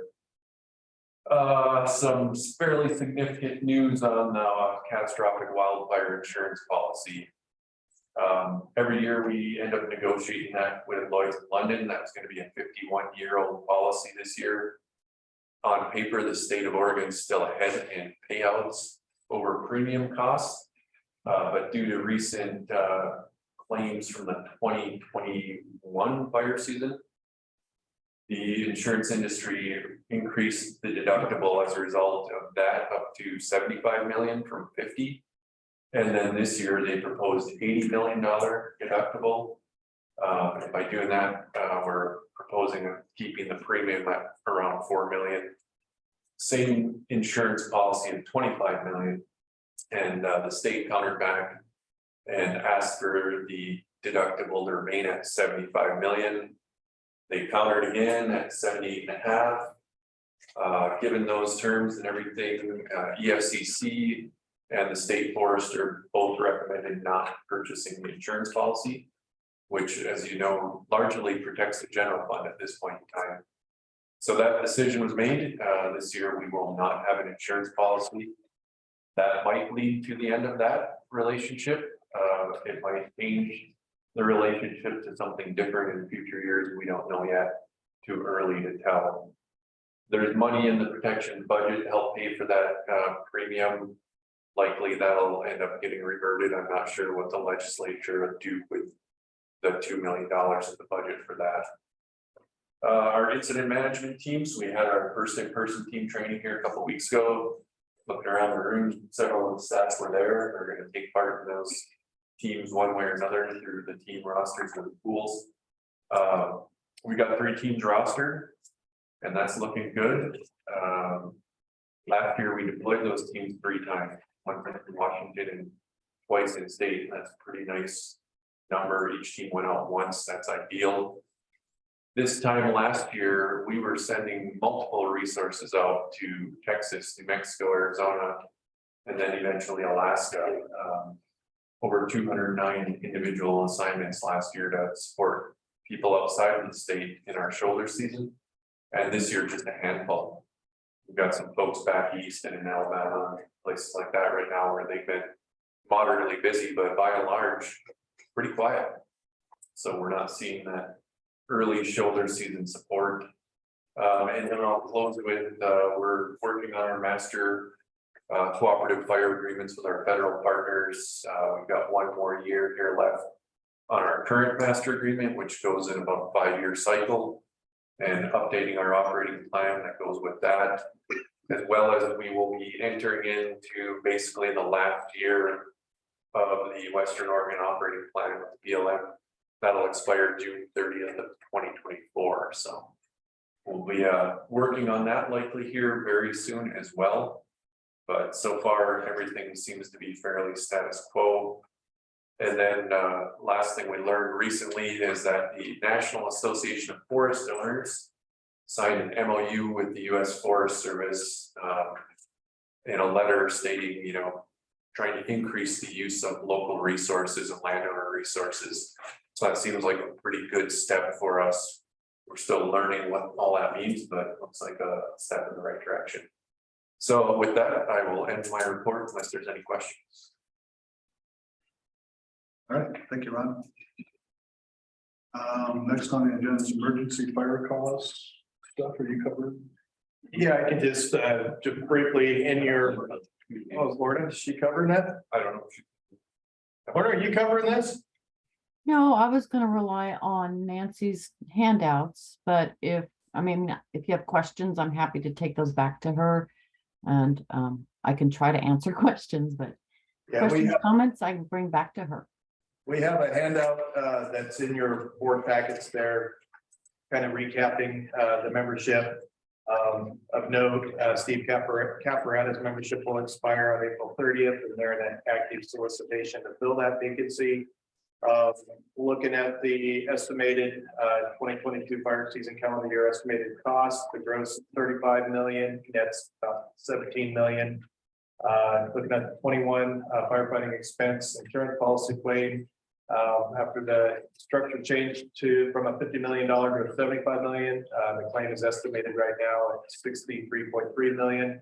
All fires have been audited and tracking outstanding costs and revenues as well as responsible party for fire cost recovery. 2023 firefighting expense claim, April 3rd, they had a special meeting, voted again 3-1 to recommend not purchasing as Ron talked about, and then looking at the fund balance for fiscal year 23, so it's July 1st, 22 to June 30th of 23, March fund balance report forecasted at the ending of June to be about $10.7 million. That assumes a full 10 million large fire cost obligation. And right now we're tracking to date at about 8.5 million. Any of the remaining 1.5 fire costs would through June 30th would increase the fund balance.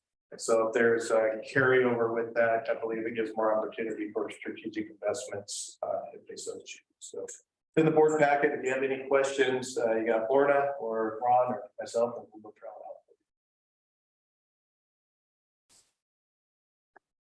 it out. Right, it's quiet. So let's move on to Kyle. What if I see? Matt, you want to keep beating on?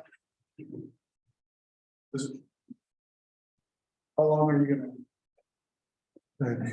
2 hours. Let's do a 10-minute break before Kyle starts.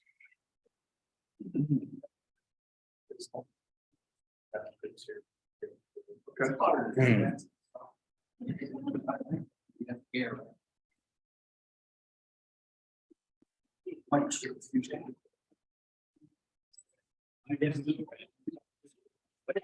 We're gonna be on something. Your business or the board. Is it just? Yeah, no,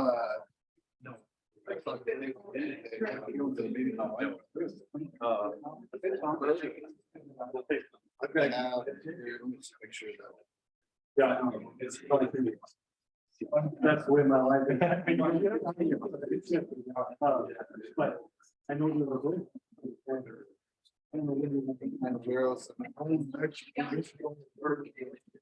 Can you?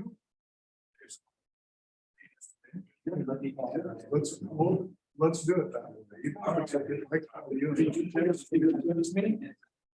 You're on point. Well, I'll text you when you call. Yeah. You get a phone number.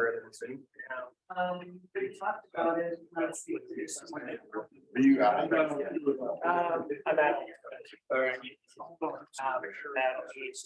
Being that new dispatch.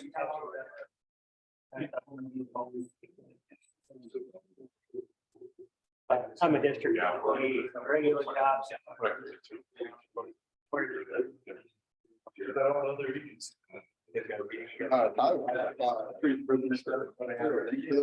Critical stuff. Yeah, unfortunately, everything has on the plug. And watch it right now until we go this sort of. It's definitely important.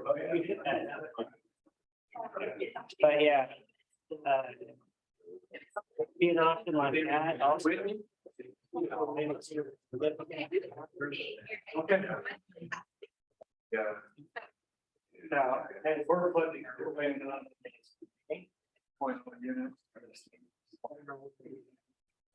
Call me, I'll call you, okay. So,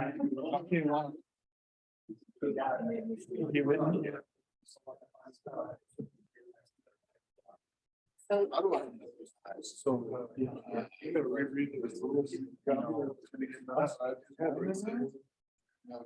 Could be different. Well, I mean, I'm not talking about today, but when somebody starts outing and something.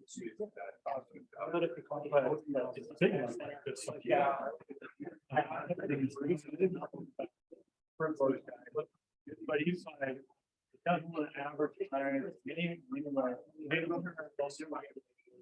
Okay. It's all the stragglers. On the west side. Yeah. That's what. Because he. Company would be so. And I appreciate that. I would feel the same way. However, the directors have a view, so, That's helpful. Thank you for following up with that. yeah, but anyway, he's gonna text me. Okay, so you're both. And we're able Right. Okay. Yeah. Okay. Hey, Tom, good to see Okay. you. Yeah. I wish, and I'll get you my information. Yeah, that's great. Yeah, so. But it's, yeah, that's where we're gonna go. And that's what makes sense. Told you. I think that we build it. I think it's better than that.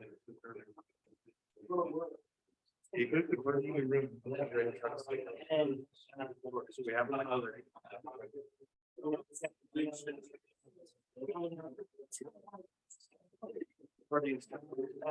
You guys.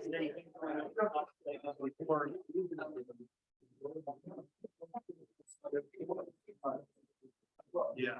But whatever. They're pretty confident. That's something to the other one. What's the? I'm getting full over. If there's any negative association. To be in the. With the district. Make notice that I I know it's I getting. think we got really big flood of changes like. For the net. All those. Of the science. So unless you. But it's not. Application. That's how I. We're done.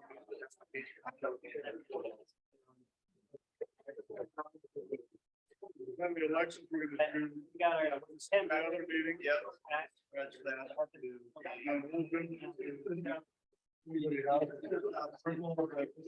Director, so that makes you guys checking it out.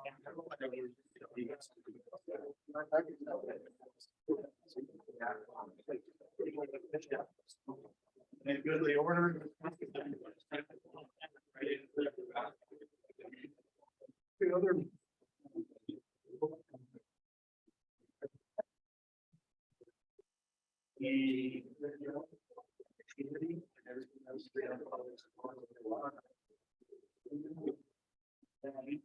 Not a minute clock here.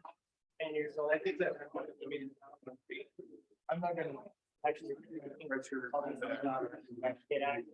What's behind there? We worked on together as a group, I think. And I think. Start working for the advocates.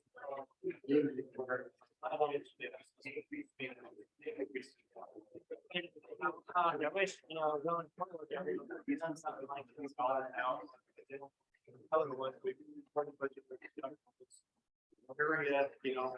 Working with the big.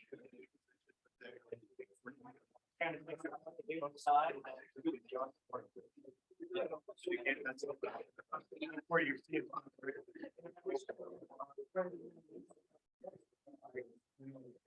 I don't care about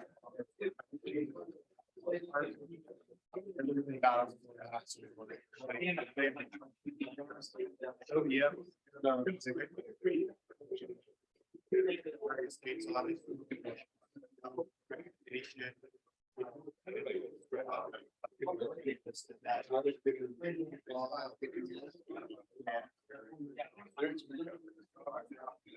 That's where the problem lies. So just. I say, oh, yeah.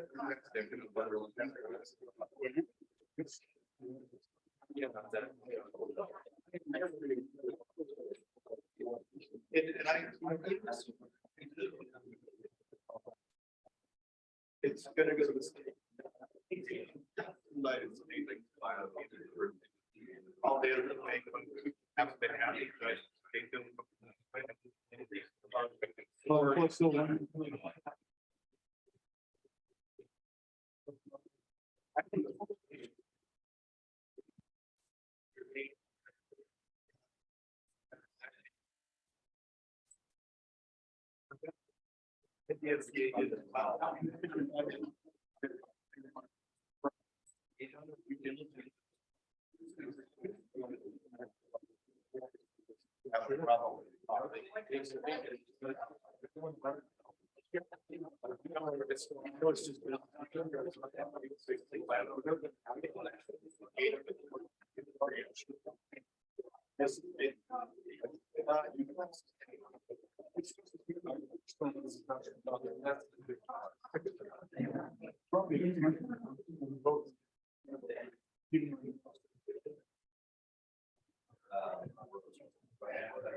I'm trying to play that, I'm taking a bet, I don't like the one thing that says. Emotional bank account, but the stipulation that you get the first account.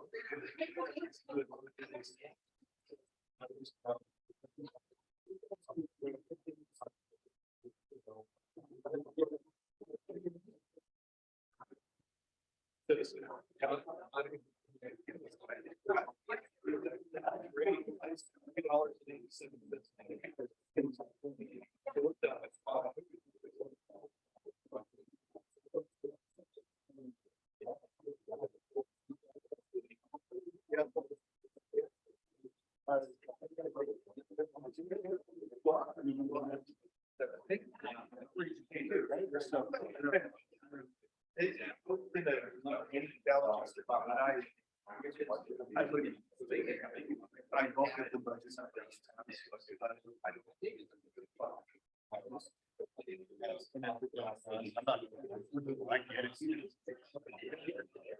I just know that no matter what happens in my.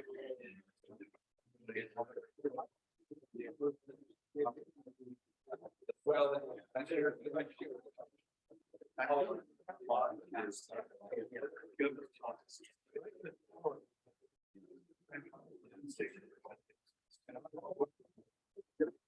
You know, it's for me, and I get the discussion. I just want to pay the insurance. And what it means for the background. You can ask me all the questions. But usually it's not creative things. And we know that on my initial idea.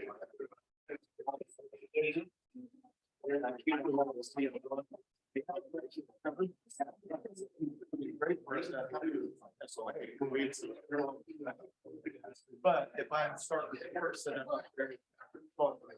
I think if you don't look at it geographically.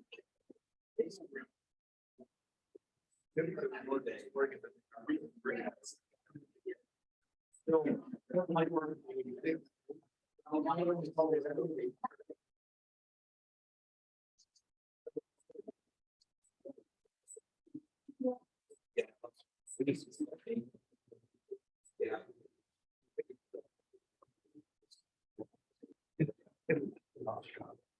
70%.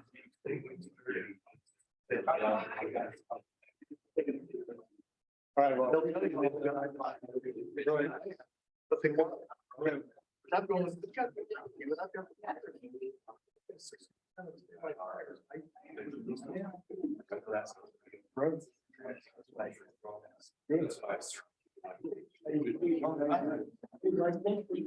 yeah, sorry, it was like a missile. Yeah, so.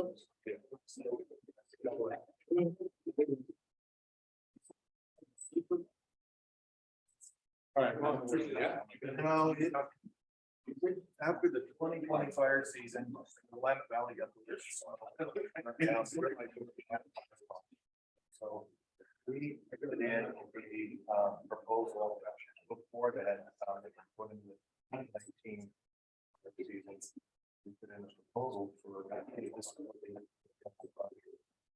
They didn't pass it. They didn't pass it.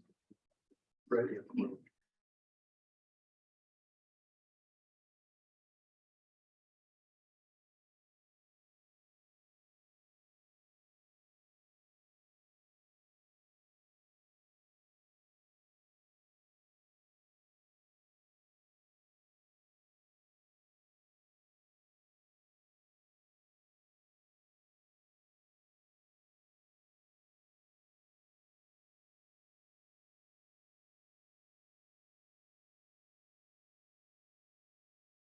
So I wanted to.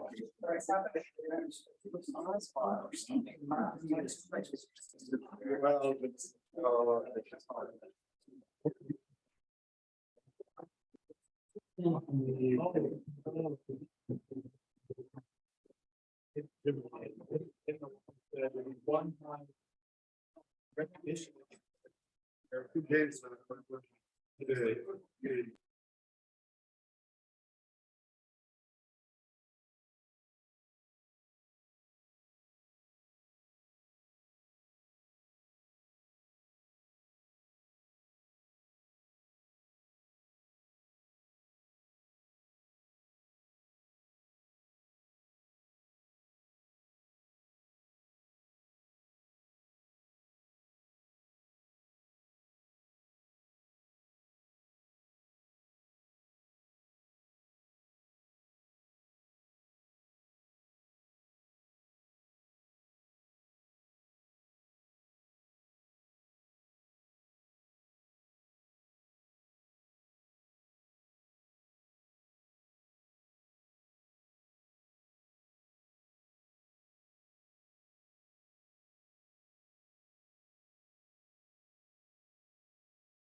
All right, now it's piles up. That's your. All right, Kyle. Okay, I will get rolling.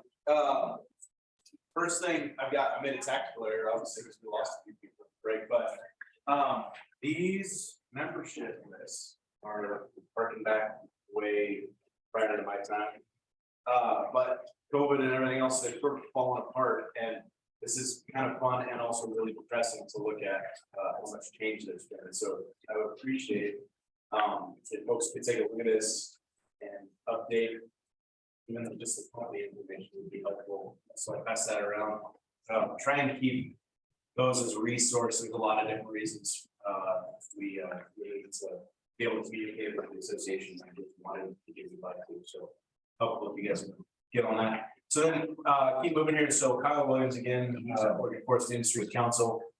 I think most folks are probably familiar, but we spend a lot of time as the landowner's voice and Salem legislative work. Different boards and commissions, policy, all that kind of stuff. So that's what I'm here to do, is get you guys updated on the world of, I guess, politics in the state right now. Middle of the, well, just past the midpoint of the long session. And we're headed towards kind of the budget crunch time in the legislature. So everything from here on out is going to be focused on what gets funded and at what level. And clearly you guys have a pretty big stake in that game. These 762 positions in that general fund offset that's been mentioned multiple times is going to be a huge piece of the puzzle as we move forward, and I'll get into that some more. Getting you guys updated on some kind of highlight bills that we're working on. Senate Bill 864 is one that OFIC specifically is running this session. That adds timberland owners to the existing statute around civil liability protection. When you're fighting fire in good faith and you cross your property line chasing a fire, up to this point, that neighbor could have sued you for the damage you caused while you were fighting fire. And so we introduced a bill that would add you to what's now protection for rangeland and agricultural producers. And it's gone really well. Passed on the Senate side unanimously. We got it into the House Judiciary Committee a week ago. Good public hearing, and then it had a work session yesterday morning, which is kind of what moves it then to the full assembly. And it passed unanimously out of that House Judiciary Committee. And so, in another week and a half, if that crosses the House floor, we're gonna have a new state law that says your good faith firefighting efforts are protected from civil liability. That could be a pretty big deal, especially when you look at Labor Day examples and how much potential liability we had hanging out there. But also, as we get more and more of our companies, the lawyers and the insurance companies dictating the level that you're able to engage, any assurances we can provide for them helps you guys stay active in the system. Senate bill that should say 928. It says 923. I think I have your handout, but that's another OFIC concept. Remember federal partnerships here. The point was to try and give ODF a louder, more clear voice in some of the expectations around their role in fire response planning on Forest Service. And it was in kind of response to a couple different versions of bills, primarily from legislators down here in this neck of the woods that would have said ODF is going to fight fire wherever all across the state, so 63 million acres. And effectively create the expectation that they go and put out all the fires on the Forest Service. We don't necessarily want them to be engaged at that level, trust me, because then they aren't going to be available when you need them for private lands and BLM lands. So I was trying to kind of split the difference and pull language out of the existing master agreement that says, hey, ODF has a role to be engaged when you're making fire decisions about which ones and how they get engaged. And if that's not meeting ODF's expectations, clarify very clearly that they can take independent action. It's official action of the state, and that's important for liability protection reasons and payment reasons. That went well in its originating committee. This Senate Natural Resources Committee passed it out unanimously. In fact, 3 out of the 5 members, and they were bipartisan, were co-sponsors of the bill. It got moved down to Ways and Means, though, which is where bills that ask for money go. And the department put a request for 3 positions and accompanying S&S on the bill. And so it's got about an $800,000 ask associated with it, likely a kiss of death. So I'll explain the context around the Ways and Means process. So the way that the state budget works, right, you've got kind of your current service level, which is all the agencies say, here's what we're currently doing, and that's at this level. Then they look at how much leftover revenue is there. This year, they're saying there's about $330 million. And then all of those new requests for money go to that pool of $330 million, right, to fight out priority list. Well, there's well north of $1 billion worth of asks across all of the gamut, almost 1,000 bills worth of asks down there in Waste and Means right now. And it's so that anything we ask for this 928, the $15 million general fund offset, you name it, is going to go compete with those other 1,000 bills, right? Houseless, drought packaging, 250 million, et cetera, ad nauseum, starting to get the picture that, holy cow, probably not much is going to get through that pipe. So that's likely fate of 928. And we'll see that, you know, again, it's stuff that's already in existing master agreement language. We were just pulling it out to make it easier for whoever, right? We rely on the individual relationships. We've talked a lot about how successful you guys are down here for road issue right now. And I'm been around long enough to remember when that was not successful. And walking in with a state law that said, no, you need to listen to me would have been helpful multiple times. And that was the point of that. We'll see. Senate Bill 80 has been brought up already. That's it was termed the 762 fix bill. And I've been tongue in cheek in my description of that. Yeah, right. It's not fixing a whole lot. It does make some minor modifications to the map. It changes, there's currently 5 risk classifications. It changes it to 4. And now it just takes away that there's not any no risk classification. And it changes the name from statewide wildfire risk map to the statewide wildfire hazard map. And only about 6 people know why that matters. No one else cares, as far as I can tell. ODF still is going to have to roll out the map. The nice part is there's no timeline on it anymore. And so the problem we had the first time around was it was like thou shalt by July 1 or whatever it was. And because of all of the other stuff, literally the last draft of the map came out on Friday afternoon, and then the damn thing got rolled out to the public on Monday. It's like, we had no kidding. There wasn't time to do quality control in a bunch of situations. So there will be some of that opportunity to clean up some data, which I think will help. And then more engagement around the counties. So a minimum of 8 meetings around the state where they go and get feedback from the counties, which is fine, which is, I guess, fine, great, wonderful. But the inputs aren't going to change into the map. So the county commissioners could do handstands and say, no, it should be this. ODF is going to be bound by statute to continue on the same path forward. So that's classic legislative process. And it's super frustrating. Senate Bill 82 is an interesting one, and I think very relevant specifically to this place right here based on the public meeting you guys had. And some of just the anecdotal stories I'm hearing. It prohibits the insurance companies from denying coverage based on that ODF wildfire risk map. That's fine, and I think that'll keep the insurance companies from blaming the people in this room for it. But guys, they've been using their own maps to make these decisions for decades. And so that's not going to change because of 82. It does, though, mandate that if they are dropping you, they have to tell you why and what you can do to mitigate the risk. And I think that is a good step for Oregon, general. Senate Bill 509. This is potentially going to be a big one. I actually think going to be the biggest lasting legacy from most of the fire conversations this session. It specifies that the Oregon State Fire Marshal's office is going to be the point agency for community wildfire risk reduction work in this state, which is a pretty significant sea change because it's ODF clearly up to this point, right? OSFM is not even its own agency yet until July 1st. They've actually technically been an arm of the Oregon State Police. And so this will be their first kind of jurisdictional responsibility beyond inspecting propane tanks and kind of creating general broad support for the local fire departments.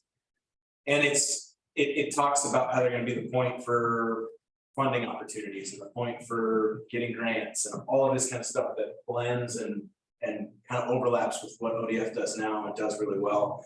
And I'm saying all that to tell you that I have no idea how this is going to turn out, but generally speaking, the law of unintended consequences tell me it's going to be a disaster. And we're gonna be trying to figure out who's on first for probably another decade, and then we'll know what we should have done the first time and get sorted out. The real risk for ODF is that in many instances, we've got additional personnel on through the winter, right? On these community wildfire protection plan grants, on these opportunities for risk, you name it. And now your local fire departments are gonna be competing for that money through the Oregon State Fire Marshal's office. And I don't know what that's gonna be. But I just gives me the willies and I don't like it. I'll skip over the prescribed fire bill 2985 and 86. Again, they went to Ways and Means, likely not gonna get funded. It doesn't sound like. In fact, 86 is not even subsequent to me making this. I don't even think they're gonna ask for it anymore. 2522, again, very much that rural fire protection district. There's actually two bills that they're really struggling with how they're governed in terms of how do we annex, how do we enroll structures. You guys, Joe County and the Wolf Creek example is like the one that always comes up, right? People just say no, I don't want structure protection, so go pound sand. And then your structure protection chief is like, well, morally I have to go do something. And anyway, that turns into this giant ball. And meanwhile we're going, yeah, fine, annex away, whatever. But don't get the idea that you're gonna be able to dual assess beyond the structure in 5 acres once you get there. And so in 2522, that's an existing limitation they've got now. We made them amend that out of the statutes that they're going to be able to review. And so the house and 5 acres limitation for their assessments will remain, which is positive for you folks that own timberland. I mentioned the budget, and obviously OFIC's #1 priority is securing that $15 million offset and set 62 positions. It's tricky because we've got a bunch of priorities, right? You've got the $15 million offset. You guys also have a 60-40 split in your harvest tax that pays for the private forest folks, of which there are many more now. And so that ratio has a lot of implication in terms of the cost to the harvest tax. We got a PFA mitigation fund that's important so that the federal services will give us the habitat conservation plan. Anyway, you ball all that up to about $50 million. Admin prorate is another one. Okay? $50 million worth of requests from the general fund. And if you go and say, this is my most important thing, I'm happy to give it to you. It's a zero-sum game. But they may trade it for something that hurts a lot worse. And so we have to be really delicate and strategic about what solution we get landed and how it gets landed. We're embarking on that right now. Some pretty significant progress made this week. Tell you guys, because it's like if you say it out loud, it may not become real, but we're working hard at it. And part of that is the role you guys play in terms of communicating with the Board of Forestry. You see the Oregon Forest Protective Association letter in there that was sent to the Board of Forestry members and the state forester. I'm hoping that you guys follow up your budget decision, whatever it is you make, with a letter from this district that talks about just how hard it is to pay for this stuff right now and on into the future, because what we need is the voices of the real people. Like, I'm a paid shill. There's no way around it, right? And so I walk into the legislator's office and I say, this is important. Sure, whatever, you know. You guys and your collective voice as the FPAs and the real people on the ground who have to pay for this. That's when they start listening. And so I need that leverage to go say, here's a way for you to get out of this office without people kicking in your door 6 months from now. Oh, happy to sign on with that. Thank you. That's what we're trying to do, and we're finding some success so far. So again, Joe Jackson County is going to be the epicenter for getting this fixed, if we can, for a lot of reasons. I can't wait to share that with you guys next fall. That next list, take a look at that. If you got any questions, happy to answer them. Looking at stuff that may specifically jump out for you guys. I don't think I'll dwell on any of these right now. Hey, 803 was interesting. That was another run at banning fossil fuel diesel. And we got that off ramped into the study bill now. They go, hey, wait a minute. How would you even do that? What's the feasibility of doing that? Oh, maybe we should look at that. That's a lot. It's amazing. First bit of reality that's been in that building in a while.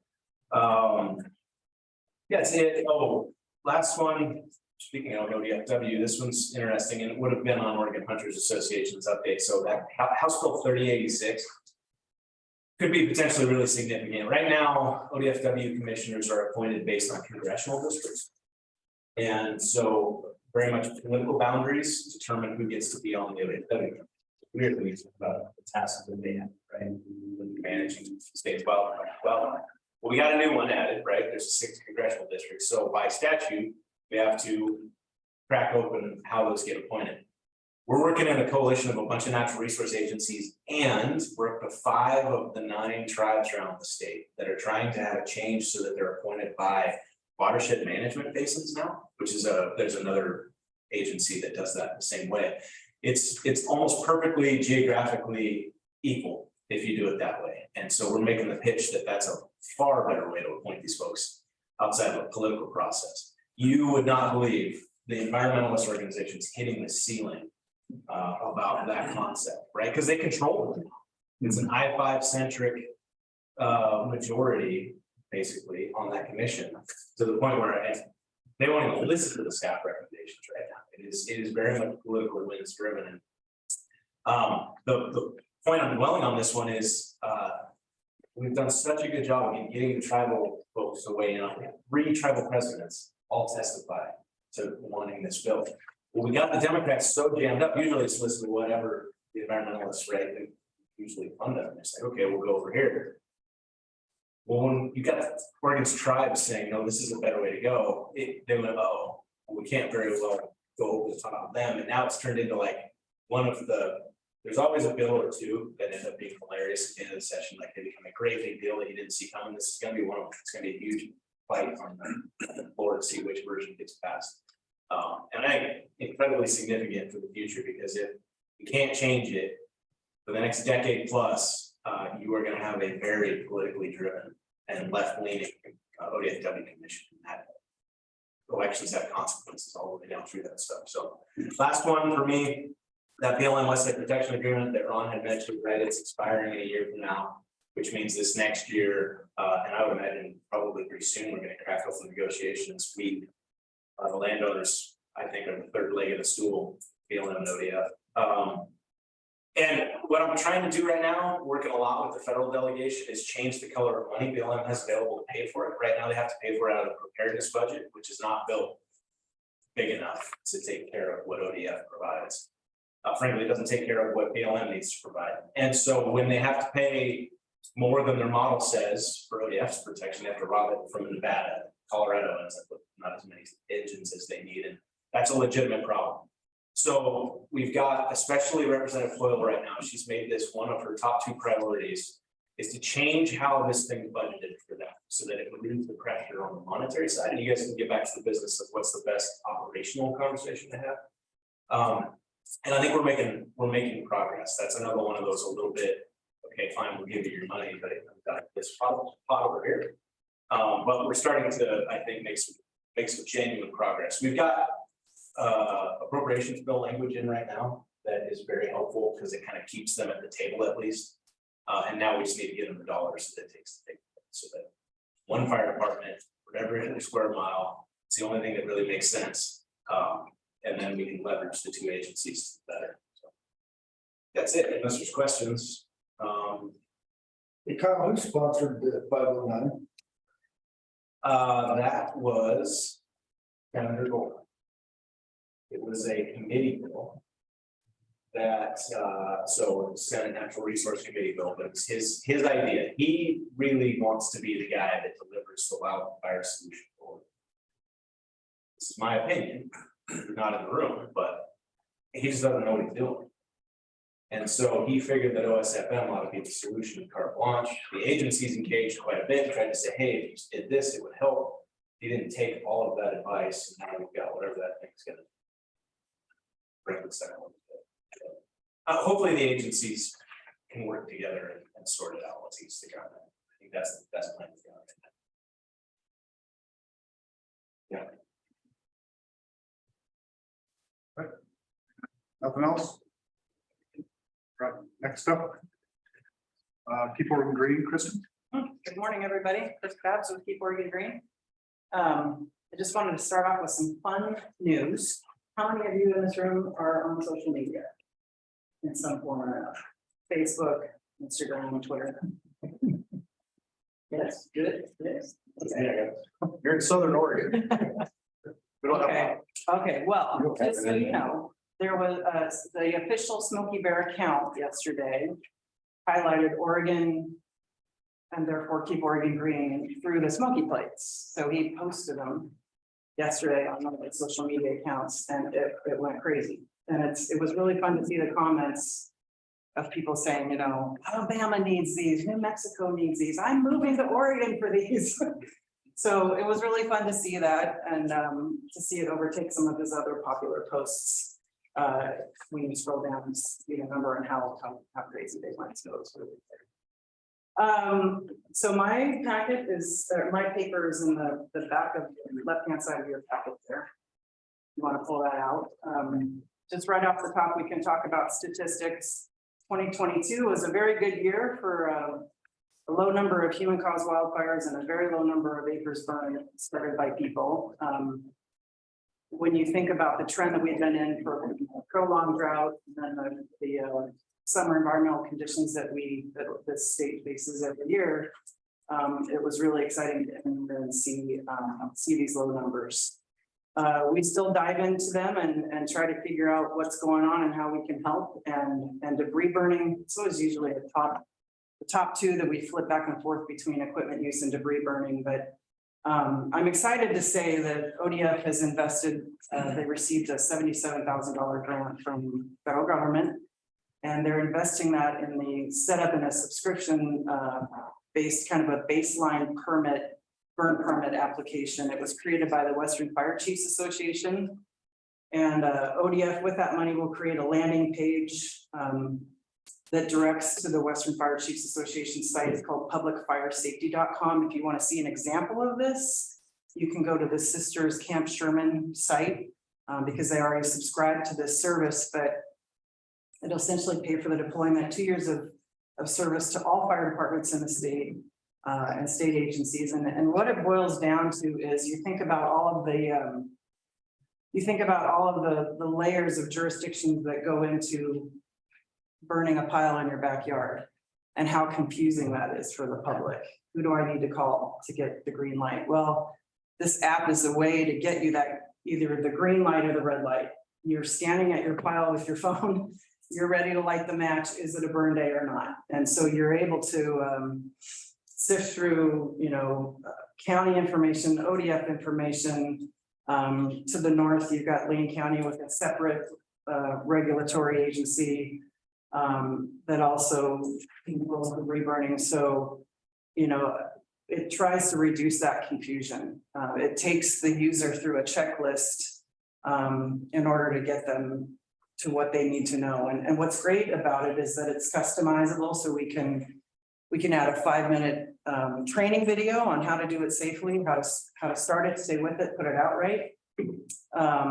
We could even add some augmented reality so that you're using your camera app on your phone, you stand back at a certain distance and it puts your pile in a 4x4 box, which is how we like to see it. It adds that 10-foot buffer that you need to clear down to that we like to see. So what it's not going to do is replace a force officer coming out and inspecting that pile. That's not what it's about. It's just a way for us to be able to see where those burn permits are on a map. Statewide, we can evaluate how we're doing. Did that pile start a fire that spread? So there's an evaluation component built into this. But I think it's going to be really helpful down the road. If people are technology weary, you can go into your local ODF office, fire department, and they can register you. They can get you on that app and get you off and rolling. So hopefully over time that will reduce the excuses of, oh, I didn't know that I could burn, or that I didn't, I couldn't burn, or that I needed a permit. So hopefully we start to see a dip in time of those debris burning numbers statewide. Jumping down to the grant section. In the last fiscal, we kicked out some grants to folks around the state who needed some help getting some innovative prevention project ideas off the ground, something that would really address human caused issues in their local area. And then we did it again this fiscal. So in February, I had it open for about a month. It was a simple half-page application process. Tell me what you need. We had $120,000 up for grabs, and there was no limit. It wasn't just a $10,000 cap as it was last year. It was tell me what you need, how much it costs, we'll see if we can make it work. So you're seeing some examples of what has been funded in the previous year and this year. Really happy to help folks get some video production capacity, some camera equipment delivered to their district, marketing campaigns up and off the ground locally. We helped CFPA, they have a very huge problem with homeless fires, whether they're warming, cooking fires that are started and spread. So they have come up with an idea where they want to start a cook stove handout program and a propane canister loan type thing where you dole it out, if it empty, you may get a brand new one. And that was kicked out in November. And I think the timing was right because it gives folks, you know, the opportunity to practice with it a little bit, figure out how to use it so that we're ready to go for fire season, and hopefully we'll see a decline there too. But yeah, just some really creative, innovative stuff that's happening around the state, and happy to get those up and off the ground. So for 2023, we have a new campaign. Wildfire Awareness Month is right around the corner. It starts on May 1st. So you'll start to see a barrage of, first of all, I want to thank Natalie Weber. She's a rock star. You guys are very lucky to have her in your district. She's a PIO that sits here in this district, and she's got, obviously you guys know that she has background in broadcast journalism. So she's really helpful when it comes to which media outlets do we want to work with down here, and guiding me in that way. And working with her, you know, I'm up in Salem. It's hard for me to get around everywhere, but to have her here, to just go into a local studio here in Medford, sit in front of the green screen, say the scripts, and then for us to contribute some B-roll to that and kick out, I don't know how many spots we have now, from 15 to 30-second spots. I mean, it's so between KDRV, KTVL, some of those are Sinclair related. So because it's a large organization, we can kick those up to Lane County. Portland's in that mix too. So we're sharing this stuff up and down the valley. And it's really, really helpful to have her down here to just walk into the studio or sit out in front of an engine and have the crew come to her and get her on film and get those things up and rolling. It was fun to be in Coos Bay yesterday and see 3 of those spots around here. I mean, here we are, we're April 19th and they're already on the airwaves. So it's really, really fun to see that happening. So with that, we've kicked out a new campaign, and this is what it is. It kind of came out of a press release from, I don't know, 2017 or 2018, but we were getting into some critical conditions in August. And I remember Tom Field saying, you know, folks, there's some dire weather coming up, 100-degree weather, we need to put our smoky hat on. And that stuck with me. I thought that's a great theme. So we shot some models with the actual Smokey Bear hat on, and we turned it into campaign graphics. We turned it into radio spots, TV spots. And I think you guys remember we were able to get Sam Elliott to do the narration for some spots for us in 2019. I had a specific person in mind that I wanted to tap, you know, rolling forward. I wanted to give Sam his airtime, but I wanted to try something new in the future. And so we tapped Ty Burrell. For those who are Modern Family fans, he's the Phil Dunphy character on that show. Emmy award-winning actor, but he has roots here in Grants Pass. He graduated from Hidden Valley High School. He was born here and he's lived all around this section of the state. So when I called his agent and the agent asked him, it was an immediate yes. So it was really, really fun to have him. I mean, he just has a very recognizable voice. But he did 2 radio spots for us and 3 television spots. So we're shooting with actors as we speak today, tomorrow. It's been happening all week, but yeah, really excited to be able to kick those out in May and get those going statewide. We're putting the finishing touches on the youth website. So that'll be addressing that middle school, high school age that we've been talking about. Hopefully that'll go live in June. So that'll be an important demographic that we'll be hitting. That kind of, I think if you recall from last time, that site is built on the comic book that we put out that I saw in your lobby down below. So yeah, I think that covers it. I'll leave it there in case there are any questions.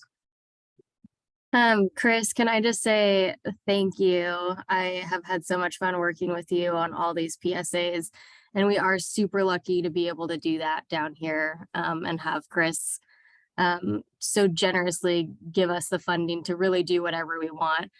We have about 40 PSAs between 15 and 30 seconds that are running, not only here in the Medford market, but like Chris said, in Eugene and in Portland this year. So super exciting stuff. And I just want to say thank you for investing in us in that way. Yeah, good stuff. Great. Thanks, Natalie. Great, thank you. So, Pat, I don't know if you want to say anything. We have Pat Scripps here from the RFPA. Want to throw something out there? We'll just do it impromptu. Yeah, no, just, as Dave mentioned, our numbers, it's a good year for us last year. So good that we had some, our drawdown allowed us to leverage some help to Southwest, but really appreciate the relationship we have with the district, especially the state of Jefferson, where we mobilize equipment. They're all benefactors of the programs, and Douglas, Coos, and the neighboring districts that are leveraged on IA that here. Wish we could do more for you, because you guys take a hell of a beating down here, and you have some really strong firefighters that give it their all every day, and they wake up with a fight in themselves. Mr. Kearns, he started his career at EFPA and has relocated here, and just a vote of confidence. You made a good choice there. I'm still going to hold a grudge for a while. And Dave, yeah, you're off the Christmas list. I know, damn it, I'll get you a bottle. But that, again, that's a real testament to the folks that they've chosen this as their vocation. Our pyramid is pretty steep at DFPA, and moving on to the state system, it's illogical, as they have high ceilings, and that's what we look for in our folks. It's great to see them grow. Look forward to, just want to shout out to the Medford PLM. Look forward to working with you guys and getting to know you. And again, high vote of confidence in the program down here in Southwest. You'll see pretty amazing what gets mobilized and the accountability that goes on the ground. And the last one is, a condolence to the district. The fire seasons that these guys have been dealing with is tough enough, but with the fatality last year and the investigation, I mean, that challenged everybody. And the department, shout out to Ron, stepped up at capacity in the area did for the district. That's my worst nightmare. And the agency as a whole handled that just fantastic. Hopefully we don't get so, that we're going to be practiced and ever good at it. But that's a tough one, and it strained the relationships. And so a little bit of grace as we went through that with staff. And again, kudos. It speaks of volumes of character, the folks that you have protecting your lands here in the district. Thanks for the opportunity. All right. I guess we're moving on to new business, and do you want to do the annual protection? Yeah, we got kind of out of order, out of whack on our meeting here, but I just wanted to, while we're still here, go over some of the talking points on the budget. I think you've all had a copy of it emailed to you, had some time to kind of chew through it, look at the numbers there. And the rates are up significantly. And, I can think about years ago when I came down here, when we broke what I call the sound barrier, once you went over $2 an acre. And say to myself, this just is not sustainable. And then you think about year after year just getting grinded in all these fires, from 2017, 2018, 2020, 2021, 2022. I mean, it just keeps, hammering down, and recognizing it's not sustainable, and always working with the board to come up with what we felt and in statute, is providing that adequate level of protection. And y'all have been very good at helping us provide that and supporting that. And, really, we're at a tipping point, when we look at our budgets, and it's not easy just to come before you and say, you know, hey, we need $11 million, $11.7 million to maintain an adequate level of protection.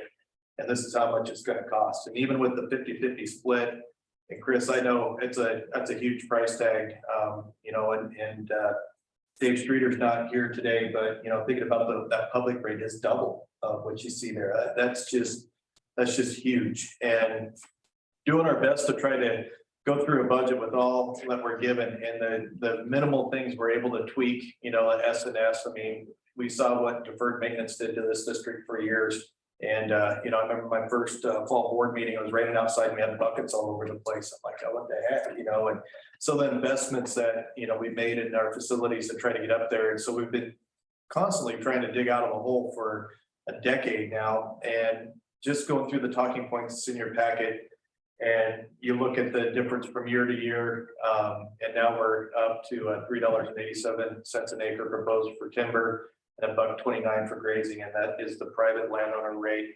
double for public. And then after the carryovers and acre adjustments, we saw an increase of $1.2 million, almost $1.3 million to our budget. Personnel services increased by $408,000 from fiscal year 23, and now we're looking at $7.7 million there. And I want to try to split it out to where some of those increases were. And as we talked about in our budget work session, you know, we changed up the template of what we're, how we're doing our budgets and put things together, trying to put things in the right place. And I'll try to explain the reason for changes, but we had a different template that we're looking on.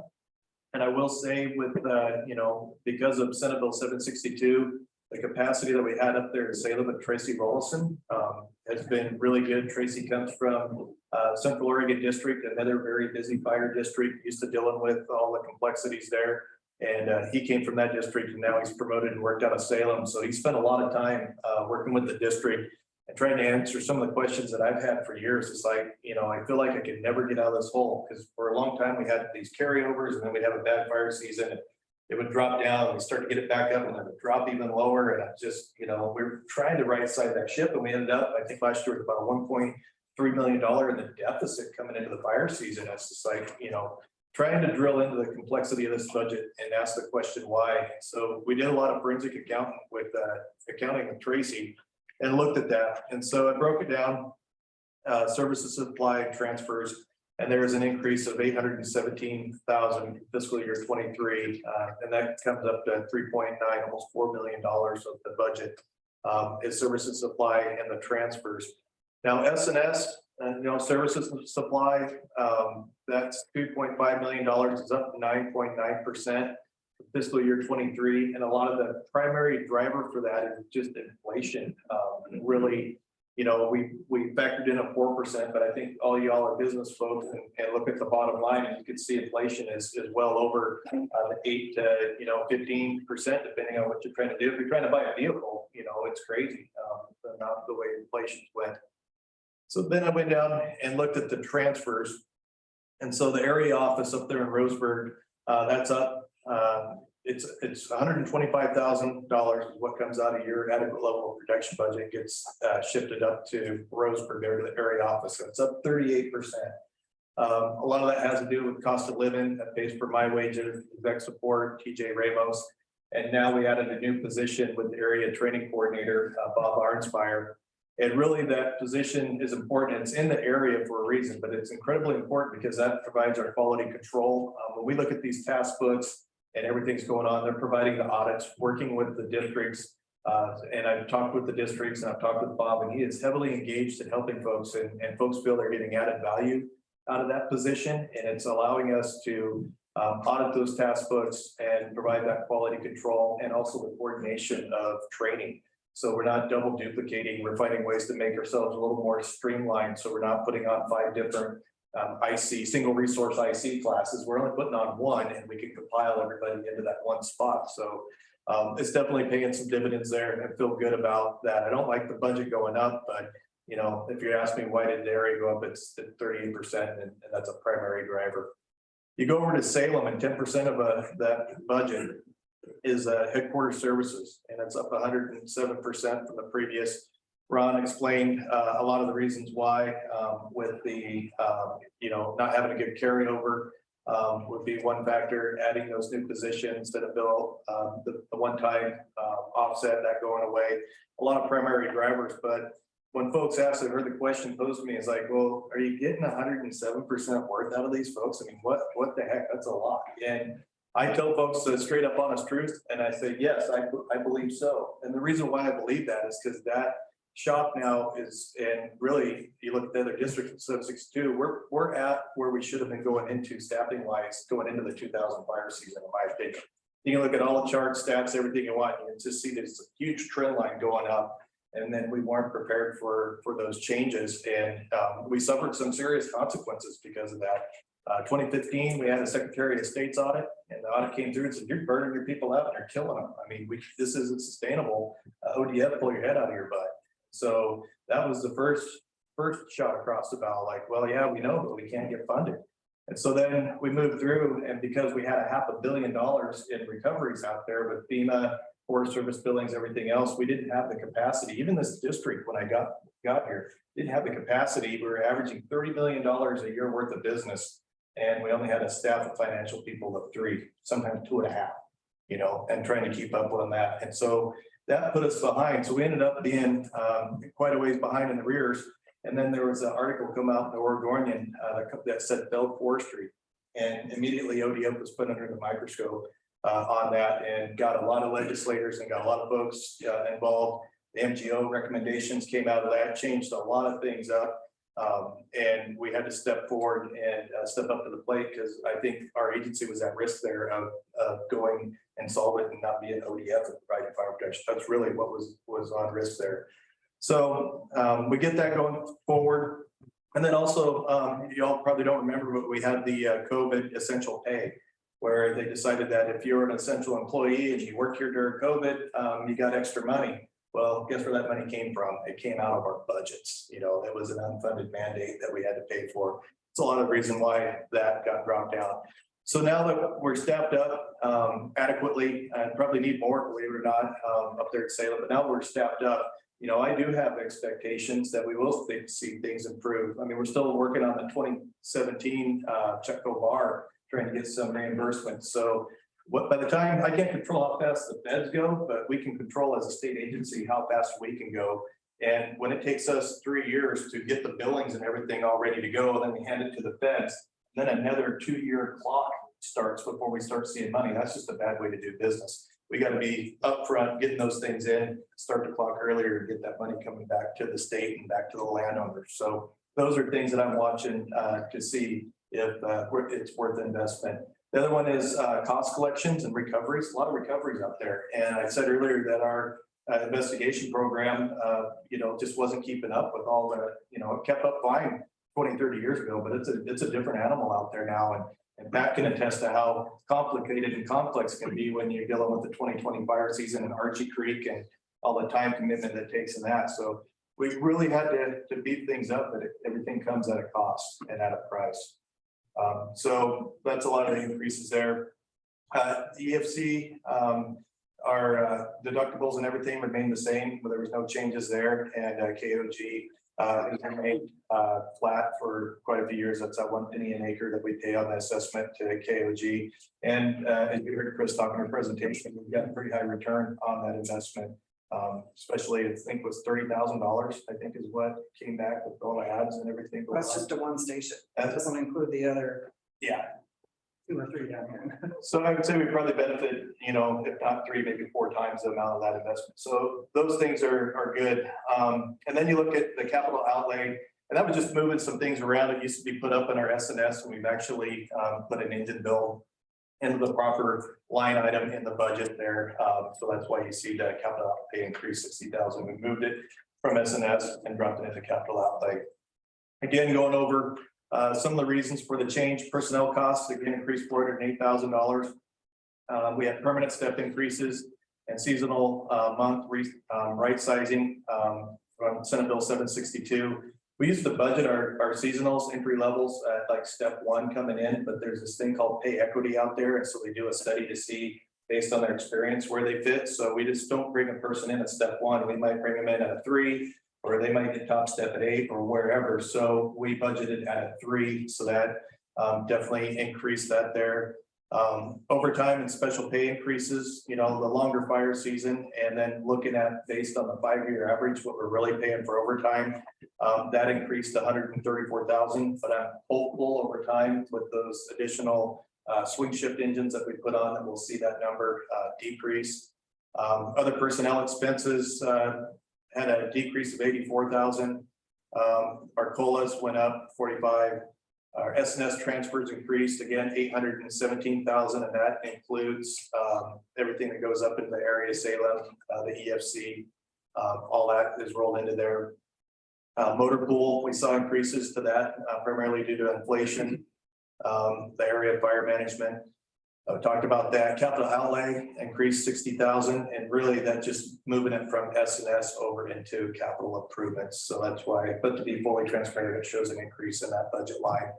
Carryover beginning balance, in timber, we came into the budget a -$1 million.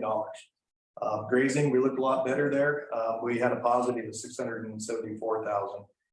Again, the reason was the COVID essential pay. The other one is with that forensic accounting was looking at the double fills that we had on this district. I mean, we had more engines, we had more people, we've got our adequate level, but the double fills were kicking our butt because we don't get general fund match for the double fills. We only get for one position number. So if you fill that position number twice or 3 times, you're only getting general fund 1 time. So that adds up. And so drill it into the budget and figure it out. So 762, part of your increase, right size that so we don't have those double fills out there. Bad fire seasons, forest land classification in Jackson County. We did a lot of work to get that through. Josephine County got everything through, and so in our anticipated revenues that we thought we were going to get, we did not get from the county because they didn't update the database and get the letters out in time. We sent all the files, everything up that they needed to go into their database. It was a large file and it didn't accept it on the driver, and we didn't find out about it till it was after the date of initiation. So we basically, there's about $500,000 there that we were counting on that we didn't get. So again, when you're looking at your projected revenues and they don't come through, it does have some ramifications there. And then some cost collections on some fire investigations. Those things take time, but we're making the investments there to get more qualified fire investigators and try to speed up that process. So a lot of moving parts there, but we're chipping away at that ACC at our ending fund balance. Right now we're in a negative, but hopefully going in next year, next budget time, you probably won't be, we won't be able to pay back all that, but hopefully we see that negative number drop down to about the 500,000 in the whole range. It'd be nice if it was 0, but I don't think that's projecting that will happen. But hopefully within a couple of budget cycles and a couple of good fire seasons, we should start to replace that and see that being a positive. So again, the rate timber was 387. That's up 92 cents, almost 93 cents from last year's rate, and grazing is $1.29, and that's up 81 cents. And Susan, I was looking at the grazing because one year, it was about $1.25, and then it dropped down dramatically and came back up.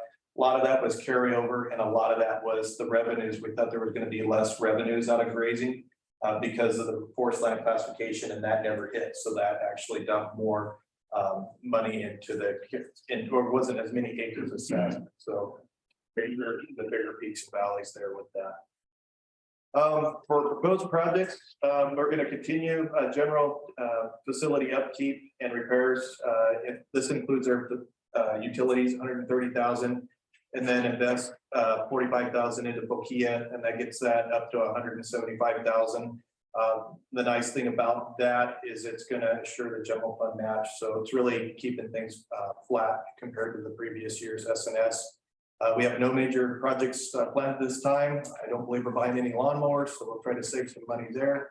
But really, in closing, the increase is really due to the fire seasons, right sizing our budget, and just inflation, the primary factors in 762. So I wish I had better news for y'all, and then we'll talk about the budget at the next meeting. But I just want to give you an overview. So if you have any questions, I'd be more than happy to entertain them.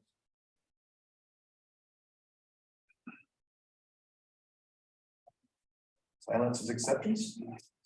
If I have a question on the acres, Yeah, the reduction of acres in your budget, is that reflective of the Jackson County snafu on the?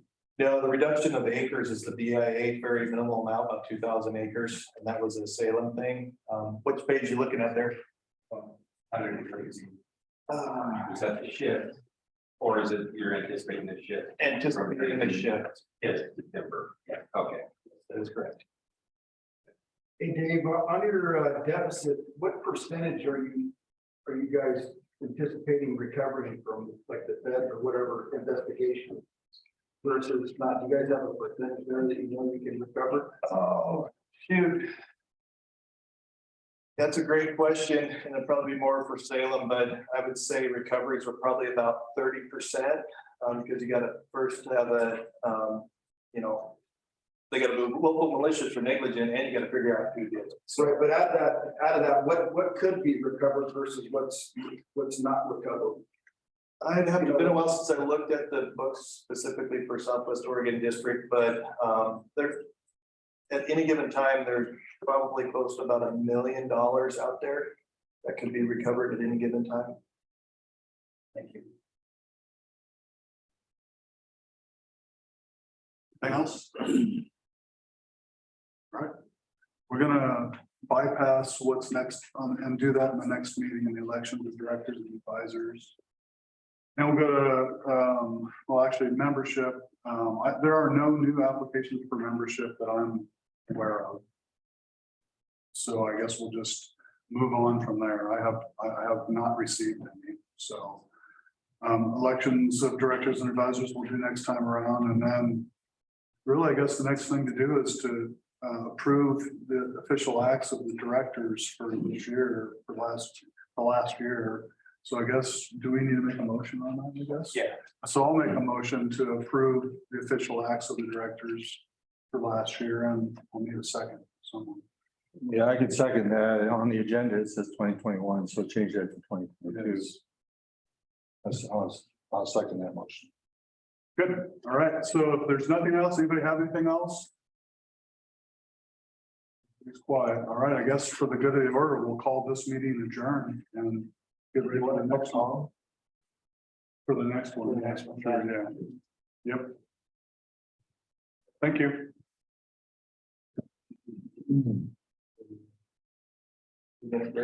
Yeah, let's take a break. 5 minutes.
All right, I gotta get one more person here.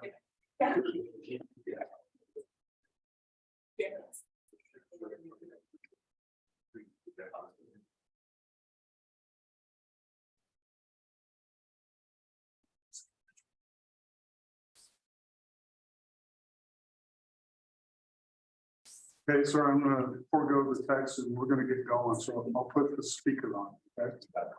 All right, thanks. You hear me okay, Tom? Okay, so, all right, so this is the Board of Directors meeting. Welcome, everyone. I think we all obviously know who each other are. We'll call this meeting to order. I want to start with Manulife has had a request to change their director representation from Greg Tyler to Darren McMichael. So I'm going to put a motion out there for a vote to have Darren replace Greg as the director starting immediately, effective immediately. So I need a second from somebody on that. You guys can vote against this if you want. It's easier for me. Get off that. So we got a second on that. So we need to vote to add Darren as director and replacing Greg Tyler. So all in favor, say yay. All opposed? All right, welcome aboard. Welcome back. Welcome back, Darren. Thank you. Greg asked me if I wanted him here to help introduce me to the group. I said, think I can. So we'll start with that, and then we got, I think on unfinished business on membership dues, I think we just need to request a motion for forbearance and extending the dues into next year. Yeah, I'll make that motion that we, since we have a budget of over, well, we have a balance in our account of over $12,000. We have no expenses on the horizon. That we hold our member dues in abeyance again for 2023, just like we did for 2022. All right, so I guess we'll need Need a second. we'll need a second on that. I'll second it. How's that? And a vote, I guess. So all in favor of just extending the dues into next year, say yay. Hey, And the nays, anybody opposed? All right, so we'll mark that as for next, to hold that. So we have, how many directors here? We have 1, 2, 3, 4, 5, 6, 7 plus Tom. So we have 8 directors out of 12 here, which is a quorum. So we need a majority vote from the quorum to. From the directors, total number. I think the way we read that may be wrong. I think it's a majority of the directors that are present at the time. Otherwise, why would we? I mean, you can read it again. That's kind of what Dave was going to do. Yeah, I read it that we need a majority of the number of the 12 directors in order to conduct business. Which is similar to how it is on school board type thing. So that's my understanding and my reading of the bylaws. But anybody else want to weigh in on that? If that were the case, we couldn't have Darren as board member. We have enough people here to vote. Sure we do. We have a vacancy. But so to vote for the budget, the 8 that are here are enough a quorum to pass the budget. Correct. In order to conduct business with the people that are here, we need to have 7 yes votes to conduct business. Well, I think what we'll do for now is you know, I guess we'll vote on the budget and we'll figure out the details of the language in this, you know. Guess we'll have to figure that out, but for now, we have eight people present to vote on the budget as it's been proposed, and I think we ought to do that, and I guess we'll have to hold off on saying whether the budget's passed or failed until we figure this out, but how would we figure it out? well, I think if we can't use a quorum to pass the budget, then I'm not sure how we'll resolve that. Yeah, I think we can. If we have 12 directors total for RFPA, and in order to conduct business, we have to have a quorum, which is at least 7, which we do. Yep. And in order to pass any measures, we need to have a majority of the total number of board members. We have to have a majority of the 12 saying yes in order to. Which would be the majority of the 7 that are present. Right. Exactly. So if one opposes and the other 6 approve, then the motion passes, and then if it's No. still. Well, if we have 8 here, if 6 approve and 2 oppose, the measure fails. If 7 approve and 1 oppose, the measure passes. That's my understanding. All right, so does everyone understand what their vote's gonna mean in that scenario then? So just so you get what's going on, because it's confusing, it's a little bit confusing. I mean, And that what we're voting on in the budget is includes the increase in fees. yes, Okay. Yep. And to clarify, what is the increase in fees? Yeah, in the talking points that were provided, Tom, the rate is going up, the timber rate's going up 0.9281 cents, so almost 93 cents. The rate for timber will be $3.87 an acre for timber. And then for grazing, it's gonna be up a little over 81 cents. So it'll go to $1.29 an acre for grazing.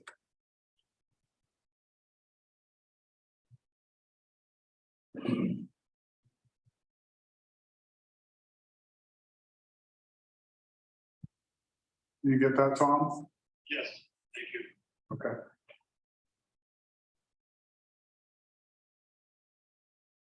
All right, so I guess we'll, you know, vote on this budget, and I guess I want to see a show of hand rather than yeas and nays, just so we can count this correctly. Kind of nice stuff. So, all in favor of the budget as it's proposed, We need a motion. oh, we should, yeah, sorry. I guess I'll put out the motion to have a vote on the budget as it's proposed. I'll second that. Okay, so let's vote. All in favor of the budget for fiscal year 2024, as it's been presented. I guess you can say yay, but I think we need to have a show of hands as well. For people who are voting yes. Aye, yes. So we have 2 yes votes. And the rest are no votes. What about you, Tom? I vote no. So 2 yes votes and 6 no votes on the budget.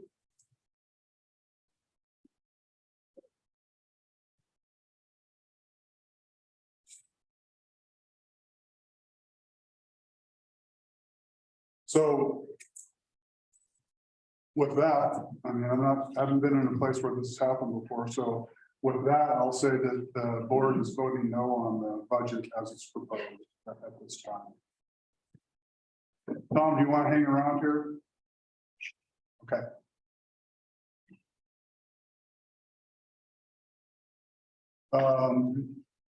New business is, I guess, election of officers. So my term is up. Mike Meredith is vice president currently. Michaela Grosny is treasurer currently. I'd like to make a motion to have Michaela Grosny be president of the board next year. And I need a second on that from someone. I will second that. And let's just take a vote. All in favor of Michaela being president next year, say aye. Those opposed, say nay. All right, Michaela, you're the next president of the board. Thank you for your service. We don't have a person designated for vice president. So I don't know if there's people out there, anyone want to make a motion for someone to be vice president for next year?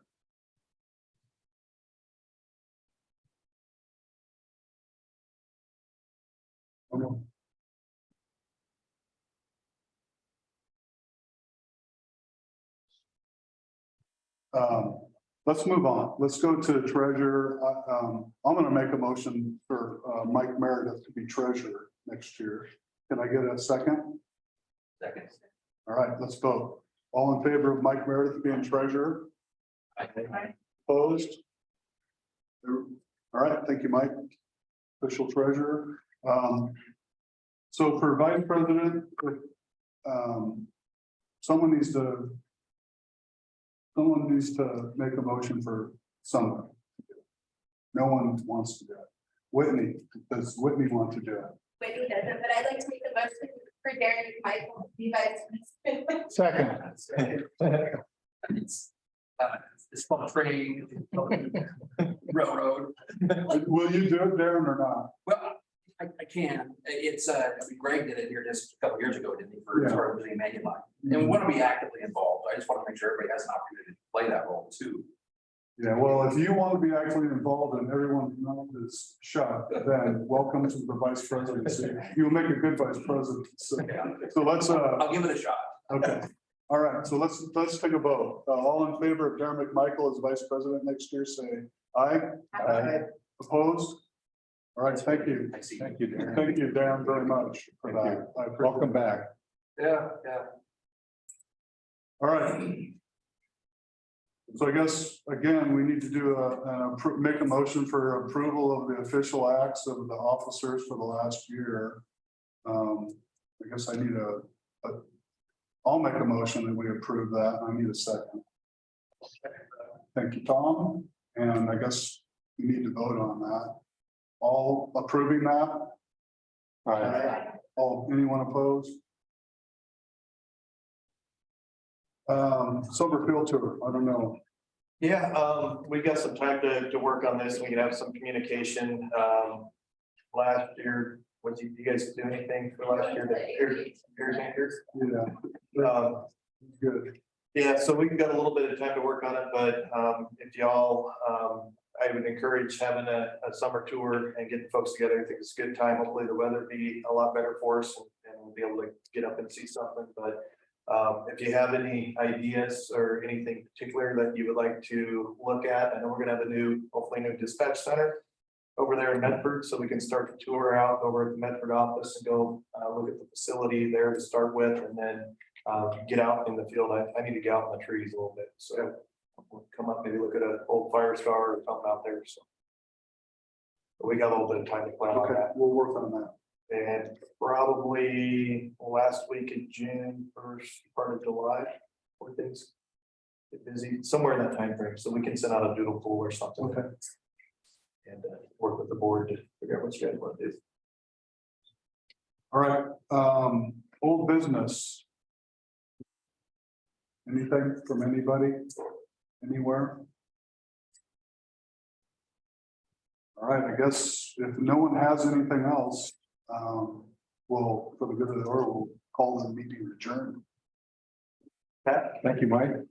Good job. I was just gonna ask, in the past, we started with a little bit on the summer court tours and it's been behind with your, everybody and especially, same staff, if there's an opportunity to do a joint one. Oh, yeah. That maybe we can do a road trip and come down and check out your new the new center down there. As we're futuring for future facilities, kind of might be a great field trip. For us, and that one we're kind of keying in on is the tether logging is at full speed. Douglas County operators are fully in on their investments, and we're probably going to visit the site as well. But I thought we could minimize that, time and maximize their. Sure, a lot of the same board members too and companies. Exactly, we share cross jurisdiction. Yeah, that's good. Yeah. I'll work with staff and see what's feasible. And there's some other stuff going on down here too. Yeah, I know. Yeah. So maybe we can incorporate Something. the two, and I'll work with staff and we can look at that early July. And we know, I don't know what's working to do down here. About the same time frame. There was, you're good, or there was great things I'm gonna tell you guys that. So this legislative session will be finished June 25th. That'll be, everything's gonna go on this to that kind of last week. The ODF budget's gonna be last, or second to last. The fourth products harvest tax is always part of the end game negotiations. Republicans to vote yes on the tax, that's becoming harder to get. The Democrats to vote yes, that it's enough, frankly, so that'll be one piece. The other one, the Forest Service got sued over their use of fire retardant near the waterways, and they rolled over like a dead fish that said they would go get an NPDES permit to use it, which is sort of like admitting fault. We, OFIC, on behalf of all of you in this room, and in a coalition with like the City of Paradise, many other national organizations in other states, filed for intervener status. So that we could go defend the use of the fire department. The judge blocked us as interveners, but allowed us another pathway. That the motion for summary judgment for the plaintiffs. So it's like the plaintiff makes his case that the Forest Service should be blocked from using fire retardant until they get the permit. Is tomorrow morning at 9 a.m. So we expect a decision on that within a month. We won't make that decision tomorrow, but within a month, we'll know whether or not fire retardant will be allowed near waters of the state, which is a massive implication, obviously. And then the other piece that we didn't talk about, but dovetails into 928, is that the Forest Service is transitioning to what's called complex incident management teams. Which is basically, and it's similar to where ODF was prior to 762, is like, how do we staff all of these teams? In fact, they lost another type 2 team in the region this summer. So to fix that, they're going to combine the type 1s and 2s and just make them all basically like an ODF team, right? They're a type 1 team, you guys go to everything. The implications of that are that they're going to be more on a nationally shared rostering system. So when the Umpqua has a fire, they're going to grab the first CIMT that's available. That's not necessarily going to be Region 60. So yeah, welcome to the future. It includes a lot more out of region rodeos. But you guys have lived through, and it's not awesome. It's got huge implications because of the delay. We know that's the moment it takes to mobilize a federal team, even in the region. And so the districts and the forests are going to hang on to that fire a little bit longer. They're going to be relying on us as neighbors and cooperators to put some horsepower in there until the team can come in from wherever. I think it's good practices for us as we've got a one-pager very similar to ODF's of who we are, what we're about, then we can hand to those federal teams coming in from out of the region.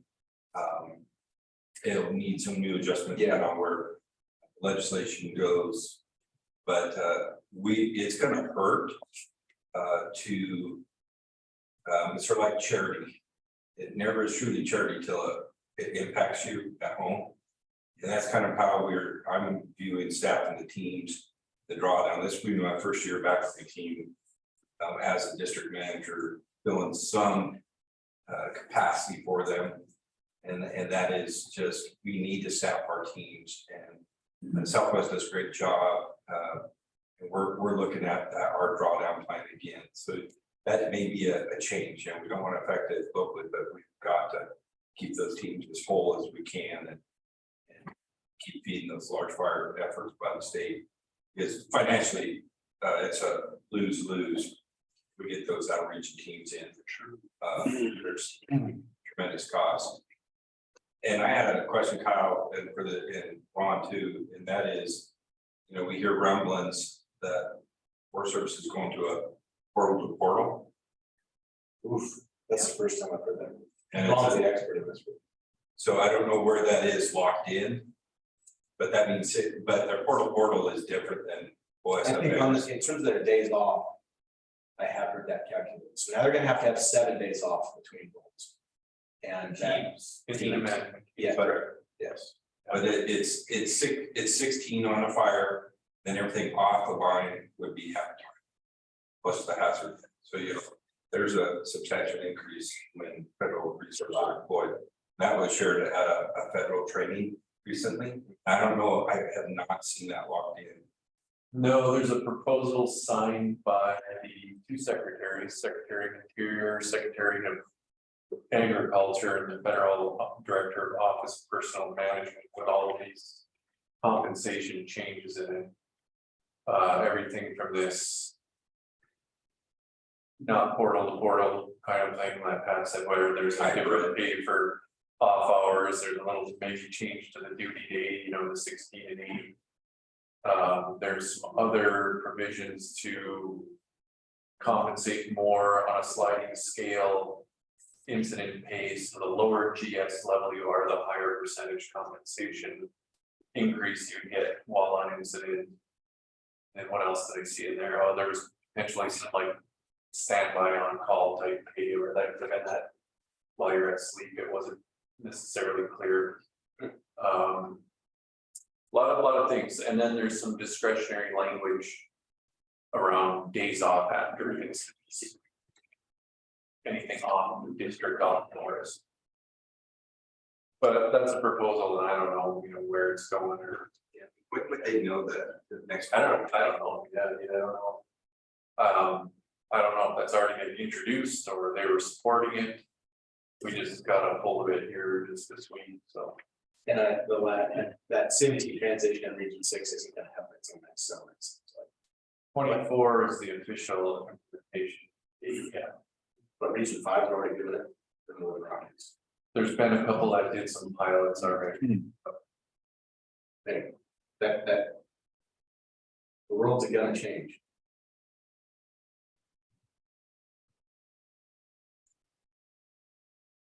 Before we all break up, I'd like to thank Dave for his hard work on putting this budget together. I think he did the best he could with what he had to work with, and I appreciate that. I appreciate everything that ODF has done in the past and is trying to do now. This is, I think, bigger than RFPA. It's unfortunate that things don't come to this pass, but I think I'll speak for myself. I think there's a time to make a stand, and this is it. I appreciate that, Mike. No reflection on local, protection. It's been excellent. I would encourage the board president, and we can help you out there, but with the budget to attach a letter if you could to the state forester. I know the Oregon Forest Protective Association did, and many of the other boards out there are going to do a letter and just highlighting just that, you appreciate the service, you just can't afford the enormous cost of it. And that, I think, we've seen it coming for a long time, and I think we're at a tipping point, and I think you're absolutely right. This is a bigger deal, and I think with get the right folks sitting around the table, we'll get this sorted out. It's not the first time a budget hasn't been passed down here. And it's nothing personal. Totally understand from a landowner. It's the first time since I've sat on this board, and it's been a while. Yeah. So Mike, you should have in your email from me a few examples to help with documents for your letter. Spot on, just capture this. New president. But yeah, you won't have them yet, Mike.